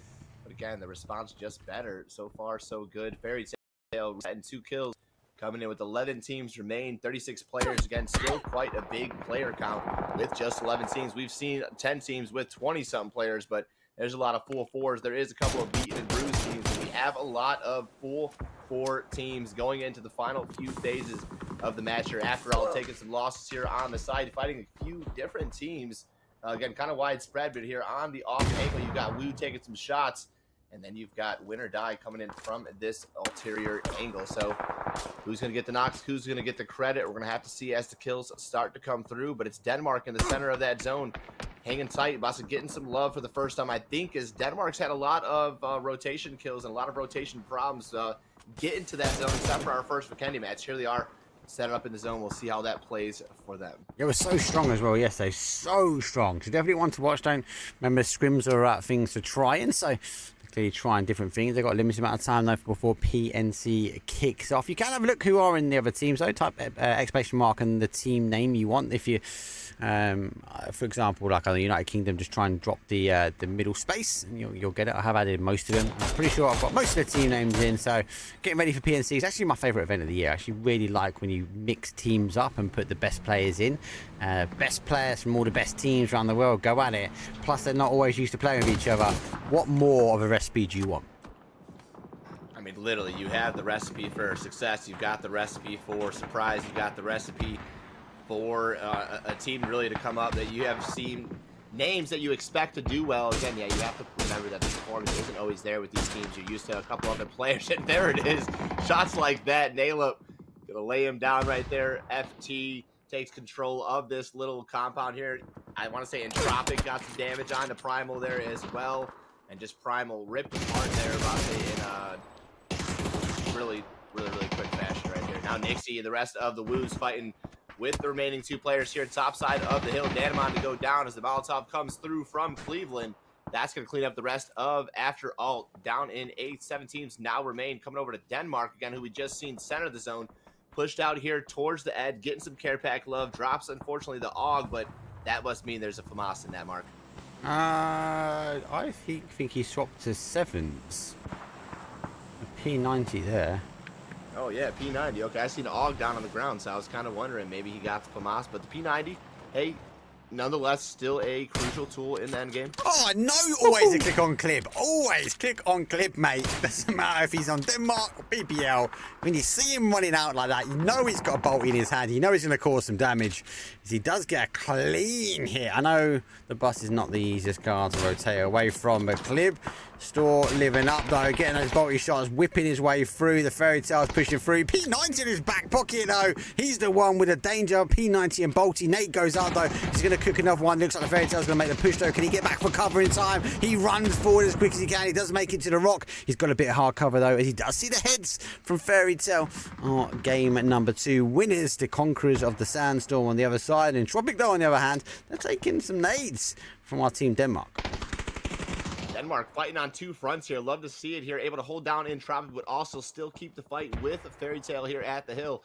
Clip holding it down. Remember, got the knock with Bolty. Now he's trying to forfeit, realizing there's another third party in the play here. It's win or die, and that is going to move Clip down back to the compound and regroup. And win or die just outside the compound should be their basically the center of attention should be for them right now. But they have 2 different fights. But if I am Denmark, I'm turning my attention. I'm cleaning up that team, going back to the zone and where it is going to matter. But Entropic has one player. There goes just skeeting along the fire right there down into the hill, and that's going to make PCF kind of wonder, hey, was there someone who pulled up? What a perfect park job. What a perfect park, mate. That was spot on. Well done, AB. You sent that one straight down. The Sandstorm needs to be removed from comp. Can you turn the Sandstorm off? No, you can't. Yes. Interesting. I kind of agree. Unless it changes, maybe, or I don't know. I don't know if they're going to remove it. Great Molly, though, as we do see it come up and over from Kino into the middle. And there we go. We see Cliff now taking the shots, but he takes a back for the bullets, though, and somehow survives with a level 2 vest, barely holding on as Fairy Tale took the ridge away from him. He knew how critical that ridge was. Can use to see a smoke as he can, trying to get forward, though. He needs to be cautious, though. Knows when he plays peekaboo on the outside, spins and able to get the knock as well. Clip puts 2 down, though, as win or die. They take out in 7th. Denmark has their team play on point in Boston. We're talking about some of these teams are still working on the cohesion. That right there was team play at its best. Push the stuns, Boston, everything done to perfection right there. Denmark hangs on tight. Catching up with Fairy Tale, taking the rotation down the road past Entropic. They're going to crash right onto the building here with just 1 player remaining. Is he going to take the fight or regroup with his teammate? Oversight should be there for Bobby, but he's got the fight at hand. Opens up with the barrel. The barrel finds the first into the door, trying to find the defense. And I like how he hasn't played. It's going to be an easy walk-in. This is going to be easy play. But Bobby found by Nabat. All up to Bruno. Bruno pops down, looking inside the smoke, but already crawled inside. It is going to be cheat. Should be safe for Rez, but FC cannot just give this fight away here. They have to focus. They have to realize that the pressure is there. Bruno comes.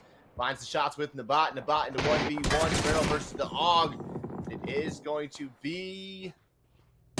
No, yet. Barrel all day, bro. I was going to say, I was off for the AUG. You heard it. I was ready for the AUG to come through, but it is the AUG. The barrel gets beaten out right there and done and dusted. As Mark would say, Entropic is going to go down in a blaze of glory. We've got PCF coming to finish out the fight here, wasting no time. Denmark wasting no time. Woo wasting no time. Everybody's here. Everybody's for the fight. The zone is on the east side, but the fights are all on the west. Oh. And there is 2 teams going down. We are just down to Denmark with Fairy Tale and PCF, just like that.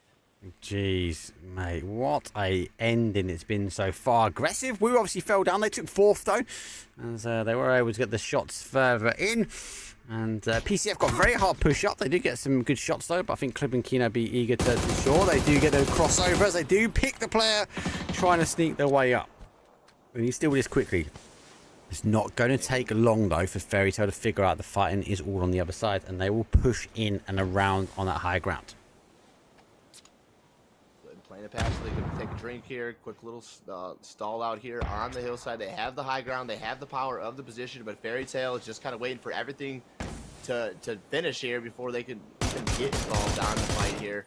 And if it's stunned or lost, but they do have that ridge they can wrap around. Their focus is right now on the fight with Denmark, but they can easily use the ridge to wrap around as Fairy Tale kind of takes the rug from Denmark if this fight continues to drag out. But in the face of the smoke, we've got two players so close to one another, but again, that smoke providing the cover that it needs to and allowing those angles to be denied. Stun comes through. Clib should probably power forward with that P90. And again, there goes the stun. Here comes the push. Opens up over the top, finds the first few shots. Quetpa will go down. Finds the second player in the back. Thunder lost with the that P90 is just unstoppable if you get the shots out. If you haven't shot first or you haven't even shot at the same time, that P90 is going to collapse you. Jeez, this is in chat. Clip was streaming earlier today. He looked on fire. Solo squad games. How's Denmark doing? Not as good as yesterday. Denmark were really on fire, but look what's happening right now. Looks like he needs to be watching. When they got the fans are watching, the Denmark come knocking, bro. Good shots. 3v3 at the end. Clib's in a little bit of rags. He's going to try and get as much as he can. The zone shifts away. And Fairy Tale look for the end game, so they actually leave the high ground, and now they push themselves down. Denmark now knowing there's no one else up here, they're going to have to take the opportunity to wrap their way in towards El Hazard. City ending game number 5. We've got best of 6. Garoza and P90 going to come storming their way in. Bit of a clown car, and it does bounce off that wall, but they're able to get in. Nades coming over. They won't get close enough towards the team. And Denmark put themselves in towards El Hazard. Has slightly changed a little bit in the town. Not too much though. We do see obviously this section in the middle, the gas section that does have the high ground, but it'd be quite hard for someone to push over. It's phase 7. 2 teams now remain. And Beamy has been picked up as he is sneaking his way around. He's trying to play sneaky. The shots come out, but Neighbor unable to hold that org down as he does duck away. So Beamy trying to be creative. He's going back. I think he's just trying to lose the play. He's trying to dodge, duck, and dive and get that creative angle on the end. We've got a FAMAS. We've got a P90 in the hands of Denmark. If Denmark was ever to have some fans, and if you were ever to be a Denmark fan, it is now.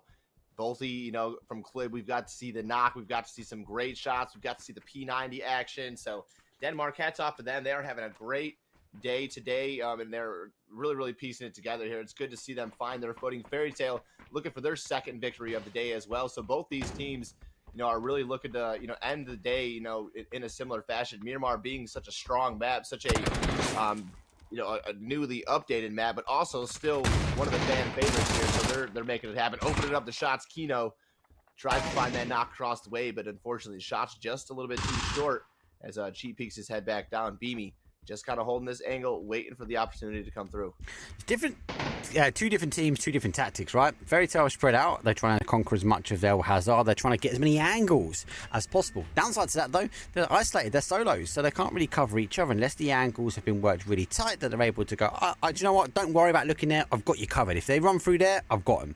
The other side of this, though, is PNC Denmark, sorry, as they are super tight here. We see this actually when we see the Germany team play last year, as they will stick together, crunch up, and then move as a unit. Pretty much, obviously, ascend as we look at it. So, I do like both these different teams taking different styles of play. Both teams trying to be creative in their own right. But the player which PNC Denmark are looking at is the player that has going to be holding the next dot. So the 2 here for Fairy Tale, they are going to be left behind. And Cheats ahoy!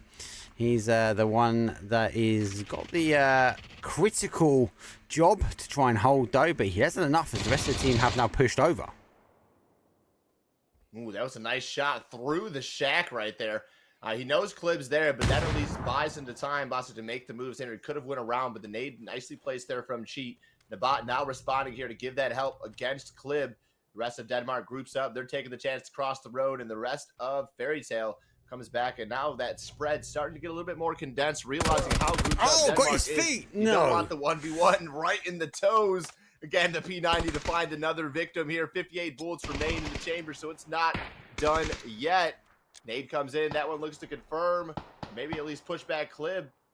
I think unfortunately, it just does push back him, trying to do some damage, but the blue zone, you know, unfortunately will not do enough immediate damage. So Clib hanging out right now. Nabat and Vibe trying to fight this fight against This is a likely This is unstoppable what I'm Denmark. talking about. They need to talk now. So Vibe needs to cover Nabat's right-hand side. He has to keep an eye on that hill. He can't allow Beamy to roll around. Nabat on the other side needs to then focus on the left. He needs to stop them playing in towards the building. They position themselves not too bad, but where they dropped the ball and they allowed Beamy to come in, it's going to be an issue. Oh my, he just shot the molly out of the sky on top of him as well. Clip, you are a cheeky, my lad. Someone clip that. That's going straight on YouTube, Clip.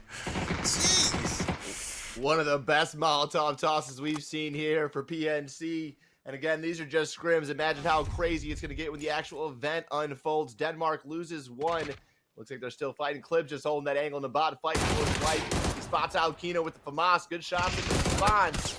Looks up to Clip. Clip jumps. Tries to pull that back. Again, he's kind of playing for the zone now. He's getting himself back in, playing for the end game, realizing it's all up to him. That res probably not going to come through for Denmark. But Kino and Klib more than enough to finish this up. Kino's wrapped himself around. He is going to deny that res. Taking off his life here as Kino spots him out. Bot 2 HP. Spots him, goes for the head peek one more time. I like the aggression. I like that he's not playing defensive.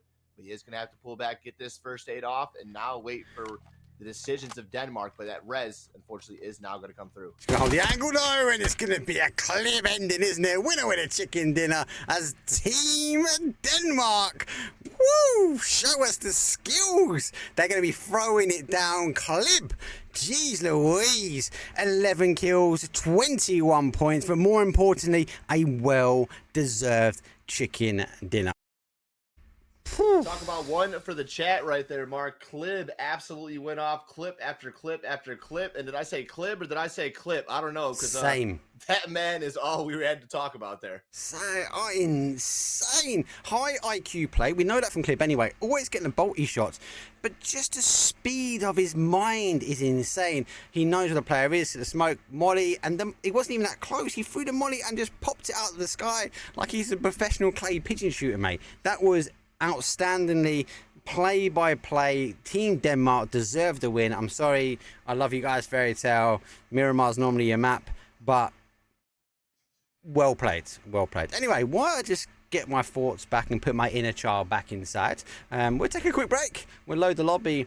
If that wasn't enough for you, game number 6 is coming up. Hopefully, we're going to get a lot more action now, but we'll throw out to a break. We'll see you guys in the final round. Shape your time, shape the ways.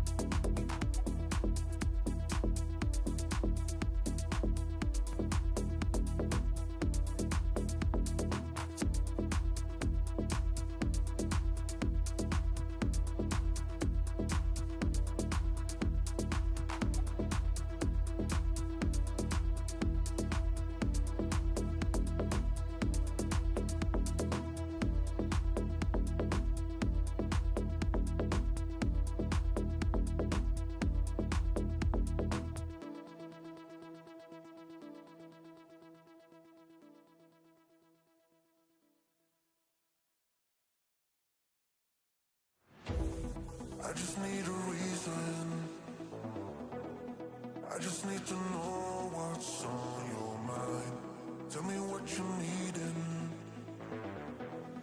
You can call my name, I'll be around. Dum da da, dum dum da da, dum da da, dum dum da da, dum dum. The sky is falling, dum dum da da, dum dum da da, dum da da, dum dum da da. That will keep you safe and sound. Dum da da, dum dum da da, dum da da, dum dum da da, dum dum. The sky is falling, dum dum da da, dum dum da da, dum da da, dum dum da da. That will keep you safe and sound. Dum da da, dum dum da da, dum da da, dum dum da da, dum dum. The sky is falling, dum dum da da, dum dum da da, dum da da, dum dum da da. That will keep you safe and sound. I just need a reason. I just need to know what's on your mind. Tell me what you needin'.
All right, everybody. And after 5 matches, we are on our final match of the night. Another match over the top of Miramar. As we enter in, we get to see hopefully another new spot. Campo Militar there at the top. We got Cantera at the center. Maybe get to see the resort down to the south, or even Partona, which is honestly one of my favorite additions to the map that I really didn't get to talk too much on, Mark, last time. But that Partona is like a round town, and to me, just creates a really different scenario at, the fights, whether you're inside or outside. That right there could definitely be one of the more entertaining fights if we tend to get something down there. I like it. I do like it. I just think it's misplaced here. Like, when do we get round towns on desert maps? Do you know what I mean? Like, I like it. It's a good TDM map, right? But I think it should have had some straight lines in it. I like Resort. Resort is remarkable. It's a great addition as well. And you've got to remember, all of that area around there has really changed from the hillside. You don't see as many kind of battle lines drawn, so to speak, where you get that hillside versus hillside action. But I do like it. I just think it's in the wrong area. And it's just like, I don't know. I wish that, again, was in a different spot. That's going to be another Alcantara that you never get to touch over there in the corner. You know what I'm saying? But it has a really cool, unique place to fight, to contend, and to actually do. I mean, look how beautiful that town looks. I mean, just, It's not realistic, though. It's not realistic. That's my only argument with this. It's not realistic. Heck no. There's no way in hindsight that this would really be a town, but... Maybe it is. I mean, maybe it is. Maybe I'm wrong. Maybe this is based on a town somewhere, and there is a big sombrero cool on top of a ginormous whiskey bottle, and maybe that's where whiskey's like made.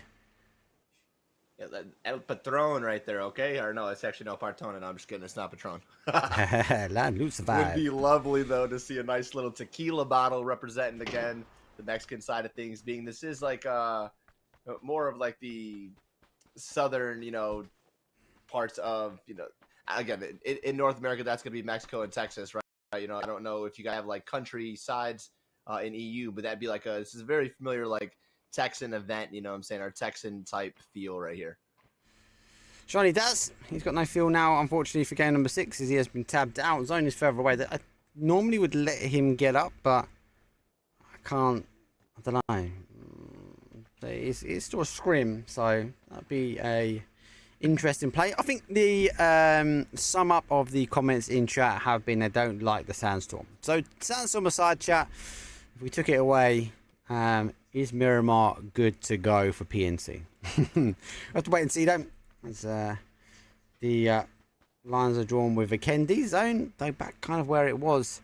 I'm just trying to think. The flight path did go through this, didn't it? It did. Yeah, so I think it's right through basically the middle right there. Yeah, so yeah, it's nothing too entertaining. No, and more importantly, we're still not getting that random zone shift. But it's the same sort of zone as before. As war is allowing, or maybe not. Ooh, one more.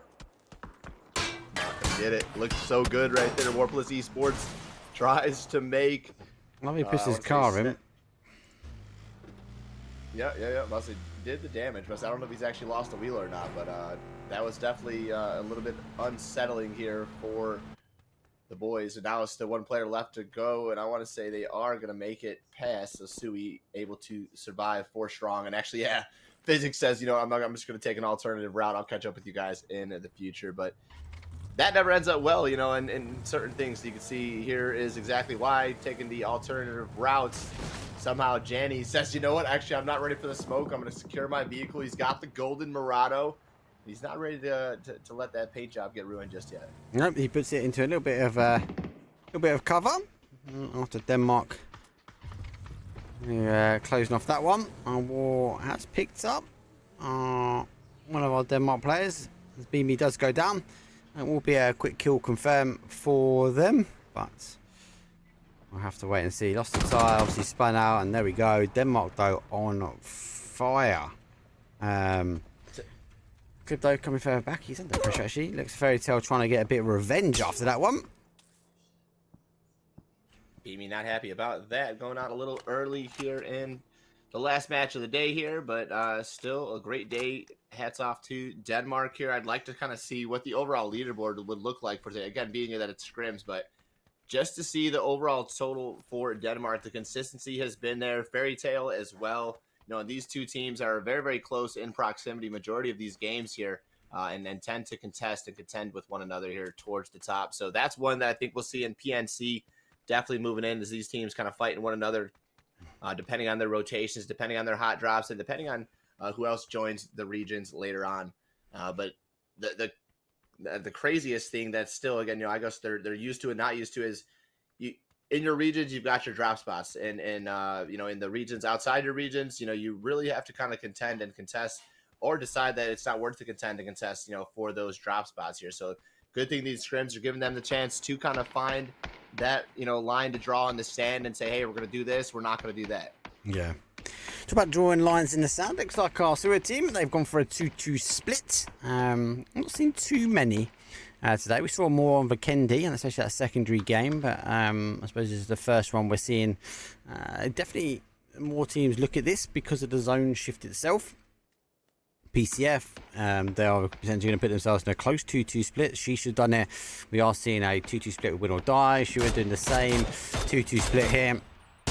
So a lot more teams kind of not knowing exactly where it's going to end up, but they are just going to roll the dice and just hold out. 17 teams though, still remain 67 players. We have lost a few, not too many, but we're only 7 minutes in. So it is our final game, unfortunately, CC, but it has been a good 5 games, and I don't think this game is going to disappoint. I told you, we started off the day on a really high intensity level. I mean, Vikendi was just off the charts. I mean, the gameplay, the rotations, the kills, I mean, was all there. Now we're getting more or less into the IQ part of things, and we're slowing it down. The end game is where the intensity is at, and again, I think that's for the players. You know, what really hits Miramar and what takes it home is that you just really get that feel when you win Miramar and you win on this map. It just feels really great. Oh, I was about to say, it's not going to take long for Entropic to pick them up, but they have. It's forced them forward, so War will be able to shoot one way, but Naylup shoots back, and I think they are going to think about this one as a done and dusted. As Entropic fully surround them. I was just sitting there waiting, thinking, how are they getting away with this? Entropic surely going to be taking some shots. Pennywise, is one of two. Bombing over, it's further back. I don't know if War know exactly who it is. I think if we see any more of an aggressive push, yeah, it does. They clearly do, so they know this knock has happened. Maybe that was an element of the smoke. But we are seeing a push though. War trying to take as much as they can. They do get one of the confirms. So beyond that, down to a 3, and soon enough they are back to a 2. And now got to get the defenses. And Tropico fully aggressive, looking to try and clear this one up as quick as they can. But beyond our split, 1-1 split. Again, Bomb a little bit too far to give that oversight onto his position. So, yep, that split really not going to do too much advantages for them. So that should easily be one more in the bag unless we get a performance there from Pennywise. But Pennywise forfeiting, actually looking to regroup with Bomb. I kind of respect that play rather than taking the 1v4 this early on. So he's going to regroup, take that at a later date. We've got PCF and Sheesh fighting it off over to the side there as we watch Exalt taking a few shots down onto the Canadian STK boys, and again just trying to find out what's going on there. There is Pennywise spotted out, so he's not going to make it back to regroup. Bomb fighting for his life. Nice bolty shot, but again not connected into the head. Must have hit the shoulder.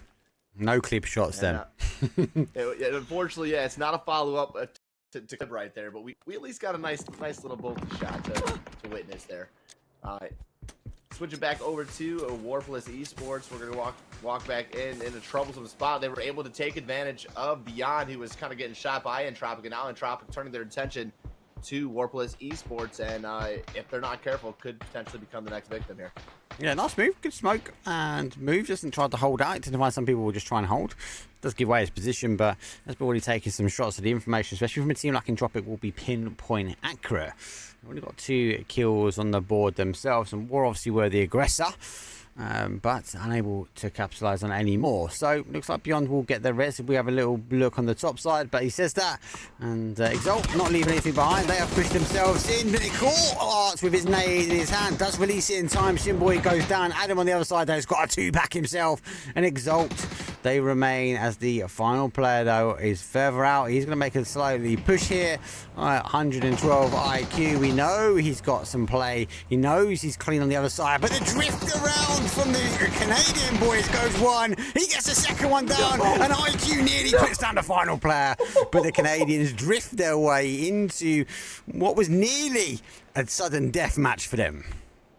Oh my God, that 112 IQ almost became 800 IQ. Jeez, from 1 to 2 again. We already know that that power slide kind of took STK by surprise, but to almost lose that fight over the wall from Adam, I mean, that was just talk about plays, talk about precision to the shot right there. But STK hangs tight to their life, clings to life, and is able to reset as the full 4.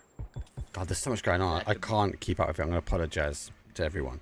I mean, we went quiet, and then now it's just like a knock here, knock there, and everybody's fighting. You could tell it's game 6 in scrims here. 100%. War still trying to push, still trying to clear it off. They don't manage to get one down.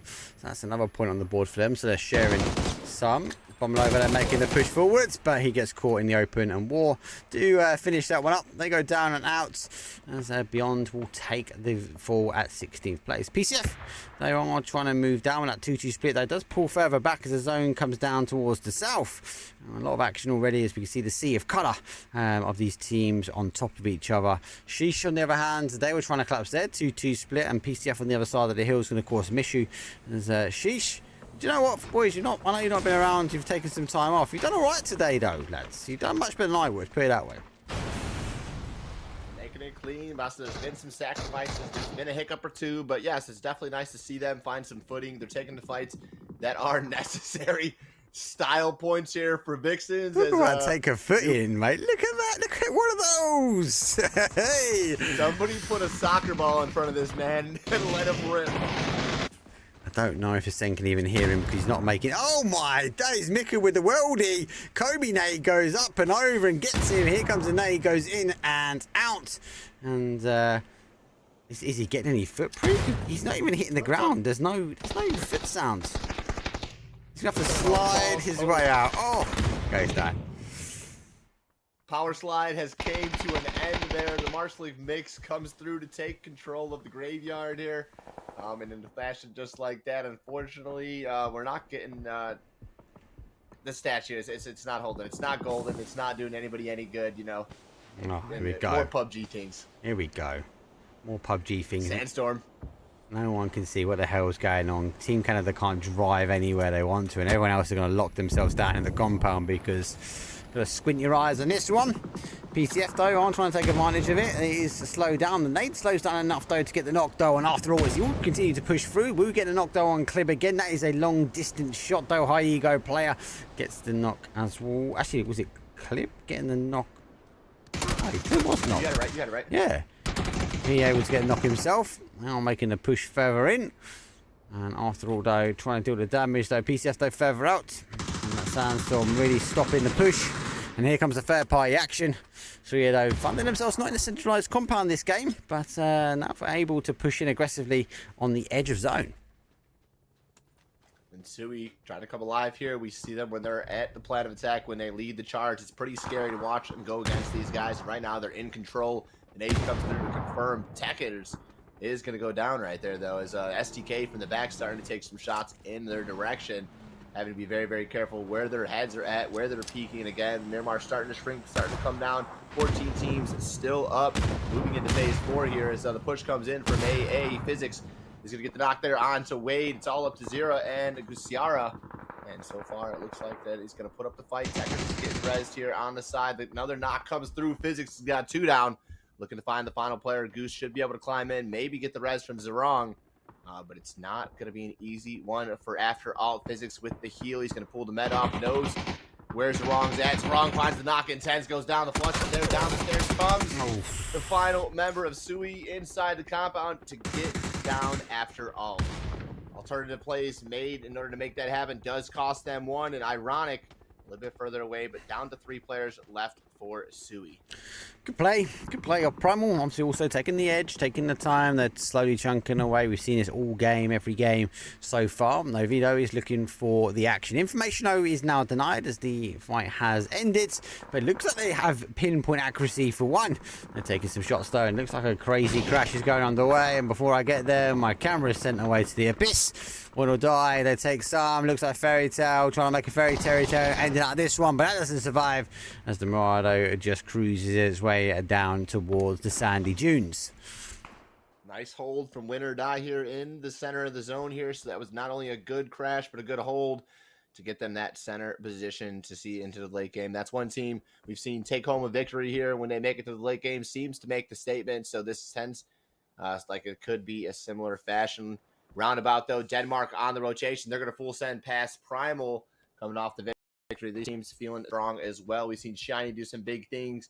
Lots of big plays, lots of big players today. Clib hasn't went down, hasn't quit yet.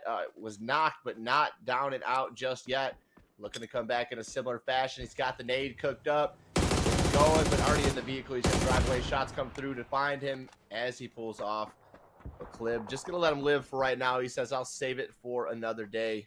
And we'll come back to this one at zone about to shift phase 3. And let's see where we're headed. I do like the disengagement though. Team Canada had the capabilities to push in. I was obviously looking at Buddha though to play in on the lads, but they didn't quite do it. They were going to go right in the middle between that fight before, but disengaged, played out to the other side, zone though shifting back slightly to that top side. But I think Team Canada are in such a good spot now. Be interested to see if they can maybe get the chicken dinner from here. They are really split, but they're 5 kills in, 4 players left alive, and apart from Entropic that's rotating away, if they can deal with Entropic, I think they're good. They have the entire west side of the zone, Mark. All of the SDK sitting there busted with this entire west side to basically be in their favor. You gotta love it. Gotta love SDK taking the power. Gotta love SDK knowing the information, because again, that's not something you're going to do in phase 4 unless you absolutely know there's nobody there. But they made their way in from that side of the zone. But Physics, oh my god, he's going to take Primal by surprise. Got another one as well. Last one up for Suey. 2. And he has 2 down, 1 with the molly, 1 with the hog. Pops out the window to find the third, gets the third. Is he going to be able to get the 4th? He's laying 5 down. kills in the bag here for Physics. He's got the information behind the store player up. He would have been telling him he's laying down. Goes in denial with information. 3 on the board. 6 kills up so far. And you've got to feel powerhouse. Novi, though, is an experienced player. They play Ring Around the Roses in the building. Physics, though, goes upstairs. Trying to get the angle, though. Gets the drop shot and finishes them off. Primal go out in 10th place. And oh my days, a complete squad wipe. Physics with the Preddy coming out here, and you gotta love to see it. Not with the motor, but with the gun in hand. Done, done, and done. Gotta love it happening here. And again, all the action kept there in the view. It wasn't Clib, but hey, we're still gonna make it happen. We still got Clib up. We still got potential. We still got possibility. The solo Physics was an excellent performance there as we move back to Canada and the rest of SDK holding this. Entropics and creeped and encroached on to the solo Shinboy here. The rest of SDK is still kind of far. They do have information from above. Again, they're going to have to hit these shots and make them count if they're going to give Shinboy any support. Yeah, they've got to really hit the shots. Now, the information will come in if they do come close. The headshot comes in, but Shinboy is the one that is under pressure. It's going to be, I suppose, throwing a nade straight towards the ping. And Nade will be knowing there's a player close now, hearing those nades cook. And come over the top. Shinboy needs to make a decision, but it looks like a push on the other side, though. As Buddha's dealing his damage, he gets one down. If I bounce back towards Shinboy, we've got a slight bit of a split action here. Lucky Chopper, though, going to play by. And they're going to take the fight here with Shinboy alone. And deny of information, deny Adam from the top spot. Team Canada going down, and Tropic picking apart the team with the strength, the team that is very split. Maybe a little bit too split here when it came down to the end. In this sense, that did not work out for him. That was a beautiful play from Entropic there to rotate around, deny the information that SDK had sitting on top of those ridges, then put the power in Entropic. Once they started to close the gap, close the distance, here they now open up the opportunity to take these shots. And SDK kind of had him pinned down there with those off angles, with that anchor from the top of the mountain, but boom, taken away just like that. The stuns denying anything, and now Buddha Boy having to come alive here in the back. As Coach Dids goes down there for SDK, it's all up to Adam. Can Adam find these two players. Is Buddha Boy going to be in time? I see some shots coming out from the side, so he definitely is putting in the work, but is it going to be enough to keep Adam alive? He's got 3 Entropic members just above him, and Adam should have the opportunity now to start opening up, but playing very, very careful, making sure that, again, if he does peek, he's going to get the knock, and at least he's bought enough time. 10 seconds, and Tropic says we've had enough of this fight. They're going to continue. Are we going to see the zip line? Oh, that's a good shout. We might do. Does it go into zone? Not Come quite. on, Entropic. No, I don't think it does. Maybe Unfortunately, Adam does it. Go on, get the zip line, lads. Buddha, stop shooting him. Now gonna go for that. Yeah, no. Oh, Would have been cool though. Jeez, Adam though. They know where Adam is. He gets 1. Oh, he gets 2. Jeez, can he get it to his boy in time? He's close enough for zone. I don't think he's gonna be able to get him though. He's gonna have to dodge, duck, and dive. And Team Canada with that, I'm gonna say, lucky headshot at the end. Kind of drived in. The Miramar train did not help him when it came down to it. Clip goes down. The Send will capitalize up on that one as they want to take the danger, the powerhouse out. As Team Denmark now working their way up. As the Send, like most times, they are working their way in towards zone. Now I'll get there's one goes down. Oh, does see the player as the peekaboo from Kilikai comes over the top though. It's Christo, got the split on him though. Kilikai though, it's going to force the player from Team Denmark around the other side. Kino, last guy left, bit of a one-on-one. Kilikai won't allow it to be. Force on that. Jerusalem forced that 1v1 right there. But that was perfectly played there. Chris took the off angle. Kino could have easily defended that, but Chris was able to take that away as well. Put the pressure on so he couldn't support from the top there. And again, that right there was an IQ that had, again, 50% to do with shots, 50% to do with IQ and placement of your team right there. Those are some of my favorite plays as a caster to kind of call out and commentate on, because that's not something you see in an everyday lobby. That's not something that you're going to make, you know, work in just a quick flip of things. But Motor, that might be something that you can put quickly into effect there. Kilikai laying prone, probably scared for his life. They were aiming for the smoke, but just shy of that smoke is Kilikai already inside the zone. It looks like he's going to be safe for the time being. Smoke going out as the Morris then chip away at this zone. Our One All Die team with the shields, with the car, with the train, with the junkyard will know. I don't think it can get it any higher. Any more higher he's going to go. It's going to land on top of him. Looks like they are going to try and do the pick up and go. I don't think. Pretty sure the time it will come down, it'll be too far out. That's as close as he can get. And Send. Oh, mate, J-turn. 007 Ascend evacuate with the man pick up. Gotta love the style points. We've seen quite a bit today here, and these guys having a great time in scrims. That's what makes these things so much worth it. Yes, you're getting the information. Yes, you're doing it for the better of your team, but you want to have a good time while you're here. It makes it all worth a while here. Buddha Boy and Adam still hanging out here up top. 9 kills to the name for the Canadian boys here. Looking to match the 11 from Denmark here if they can get the victory, but it's Chris raining in with some nades. Ace Esports raining in with the rest of them, and in comes Molly, in comes the util, the last one right in the face of, I want to say, I don't even know, it extends maybe, and then that's going to just take down the entire squad. As talk about explosive. Ascend were like, do you know what? We're not having you guys launch mortars at us. Do you know who our coach is? They just launched the mortars from their back pocket into the bowl, and Win or Die, unfortunately, had nowhere to go. Whoa! Catch that lid, mate. Jeez. It's Chris exposing that he's got his Christmas special outfit on. And, oh, hello, the Woo. Ibby is going up high. WP don't want to allow that, as Team Canada now looking to go down the other side. Shots do come through. I think he's just trying to provide an element of cover, a bit of pressure. The car is going to now spin out. The back tire is going to cause some issues. See, they got that car to play. They could stop there, a little bit short with that tire being taken down. Deka is going to find that one. Physics from the back with a nade over the top is going to find it. And that is going to be done and done right there. STK, the Canadian team, goes down. Woo. We've got Warpless Esports trying to eliminate the 4 players of Woo, walking down the hill. 3 inside the shack, just trying to survive, buying the time for right now. But Ascend Esports, if they have utilities, we've watched them just bombard another team. If they can get close enough, could potentially live the same fate and die the same fate at the hands of Ascend. But they're stepping out. Warbless Esports isn't going to go down without a fight. But Woo, giving them a hand from the top there, takes down not one but two members, both Kilikai and Marcos, now in the bag of Nixie and Woo. Looking at just it's Chris. Is he going to be able to make it out of this from this position? Well, 4v3, v1, v1. Ascend would be looking strong for the win there, but unfortunately the Woo just picking apart Luzo nades. That's going to be pinpoint accurate, and WP, they're going to have to now scatter as they don't get the opportunity to stack up two blue zone nades, but they have a smoke which is depreciating. Ibby gets one. Deadlock goes, hey, do you know what? I don't care. I'm going back into the safety and close to the door behind. And we're not doing that again.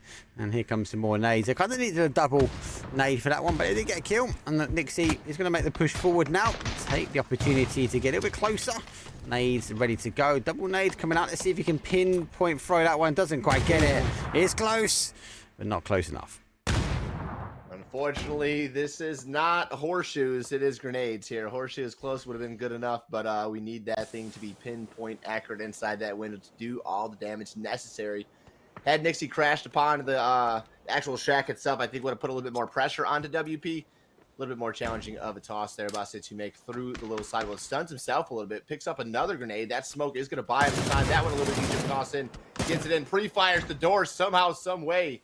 It was still one of the players left alive inside. Got a body block from the player, took a majority of the damage, but still out on top. The Woo down just like that. Send with one player, and Sui, the solo physics member here with 8 kills for his team, is not done just yet. We can't count him out with a kill count like that. Nope, we got 2 solos. They could, to a degree, be able to help each other. There's a little bit of a blessing from a PUBG god, maybe to get some new vest. Actually, already vest taken. Doesn't have anything on his back pocket, so it's Chris now going to try and take. Now, the Woo have a pretty much a straight line across the battlegrounds, and should be able to try and hold out these 2 solos. But I've seen crazier things happen. High ego player who's been told in chat is confirmed for the team is a bit of a beast, and hopefully we don't see the 2 solos crash into each other. You know what would be the worst of the world for these two here again, because you always see that seems to be what happens here. But he's going to get the opportunity to open up. But he's going to come through, and he's going to get that knock physics confirmed. They come in. They already know where the last player is for Ascend. Chris is going to put up a good fight. They've got 13 kills, a lot of high total points here in the end game here. But with the power in numbers, Woo should be able to take this one in their fashion. The nade does most of the damage. Blue zone's coming in. The pressure is there. Shots come through, but Nixie from the backfield is going to get that knock, confirming the final player of Ascend. The Woo take it home. Winner, chicken dinner. 8 kills on the board. 18-point game to close things off. And do you know what? It has been a really, really good day. So, first and foremost, CC, thank you very much for jumping in and being a part of today's scrim. If you haven't already, give this man a follow. I'll make sure he messages in chat. He casts a lot of the NA on PC for the scrims with Bard. Bartine obviously will be another name that you'll know if you haven't. Give him a follow as well. They do the 2-day events in NA or the solo Naps scrims, so definitely worth a watch if you want to keep an eye out with the NA piece. So again, thank you very much, mate. Any closing statements for the games that have unfolded, these 6 amazing games? And again, it's been good. It's good to see that the Kennedy's kind of made its way in. Again, like Mark said, please give the comments, give the feedback. The only way that they can make the adjustments that are going to make, our jobs easier and your guys is more enjoyable are to give them what you guys want. You know what I'm saying? So please give that feedback in to the right people where it's going to get things done. This guy right here is someone who's going to help it get it done. So, or this way? I'm this way, yeah. I think you're this way to me. So, but that's the guy to sure you give him love. I appreciate you sending it my way, but I mean, it's been fantastic. Denmark, hats off to you guys today. The performance you guys have put in, and again, what it seems like, not the expectation, but kind of what is looked at for you guys. You guys have met that expectation, met yesterday's games, came into today's games basically with that same intensity. It's good to see Canada and SDK. I'm always a personal fan favorite right there, watching them, since the start of, PGS and everything. I mean, just the start of PUBG. So to see these guys, finding their rhythm, getting comfortable inside these lobbies, as sometimes in NA, again, when we do that one day, SDK seems to struggle, and they're having a good time. They're playing not necessarily for the money. So it's a different SDK, but this right here is, the SDK I think we all enjoy to see. We all love to kind of hang out with. Ascend Esports, hats off to Kobo putting together a great team within the last year. I mean, there's just so much, honestly, to talk about with these regions and these nations, dude. I mean, so those are a few things I know I've left out, quite a bit. I don't want to sit here and take everybody's day, but, hats off to, again, the players, to the teams, and to, PUBG Esports where it's at right now. Oh, Sin doing well. Look, they didn't get the chicken dinner that we saw, but they're very consistent at the moment. Sin, they take the slower approach in, they work their way around, they kind of chip away at the zone. That they were a top spot coming into that last game anyway. And that's more based upon kills than placement. 16 placement points for 32 kills compared to some of the other teams that are getting a kind of a little bit of a balance between the two. But Store again chipping away at the zone. I enjoy watching it, and I enjoy watching Denmark though. An all-star team, I think, maybe is the best way to sum that team up. They are definitely showing what they've got. Canada again, back-to-back grinding, looking good. And Scrims are for that practice. Unfortunately, Team India were signed up, but they did have to back out. And it's because it's like 11 p.m. their time to come Scrim. So fair enough for them. And do you know what I liked from Team India yesterday? They were aggressive, hyper-aggressive. PNC, already from what I'm looking at, is going to be good. And to be fair, most of my morning was spent on my lunch break was spent putting together the PNC clips from yesterday. I've got so many more that I need to put together for today to go launch on YouTube. If you get 2 minutes though, give us a follow on YouTube, !YT or YouTube. Give us a follow over there. I will be talking a bit more about PNC coming, and the guys doing my video editing's away, so I'm having to force to do it myself. So it's not going to be as good as it normally is. All right, that's all I'm going to say. But thank you very much for the love. Thank you for the subscribes and the follows, not just on Twitch but on YouTube as well. And I'll see all you guys on Friday now. Be my last day of doing scrims. On Saturday, Sunday, though, we are doing the GDE Cup. I've got a couple more messages that have come in, which are for some more 2-day events that will be coming up through the course of next month. So quite busy September for me. I will continue to do as many scrims as I can. When I'm working from home, it's quite easy. I can close up shop and then just boot up the scrim. But yeah, hopefully you guys are enjoying it. Thank you again for the love, and again, one more time, give CC a nice follow. I'll make sure he gets his name in chat. That's it from us. We'll go out and raid someone, and we'll see all of you Friday on the channel. If not, jump in with CC. He might be tempted to go do naps later on. We'll have to wait and see. Anyway, peace out. See you guys Friday.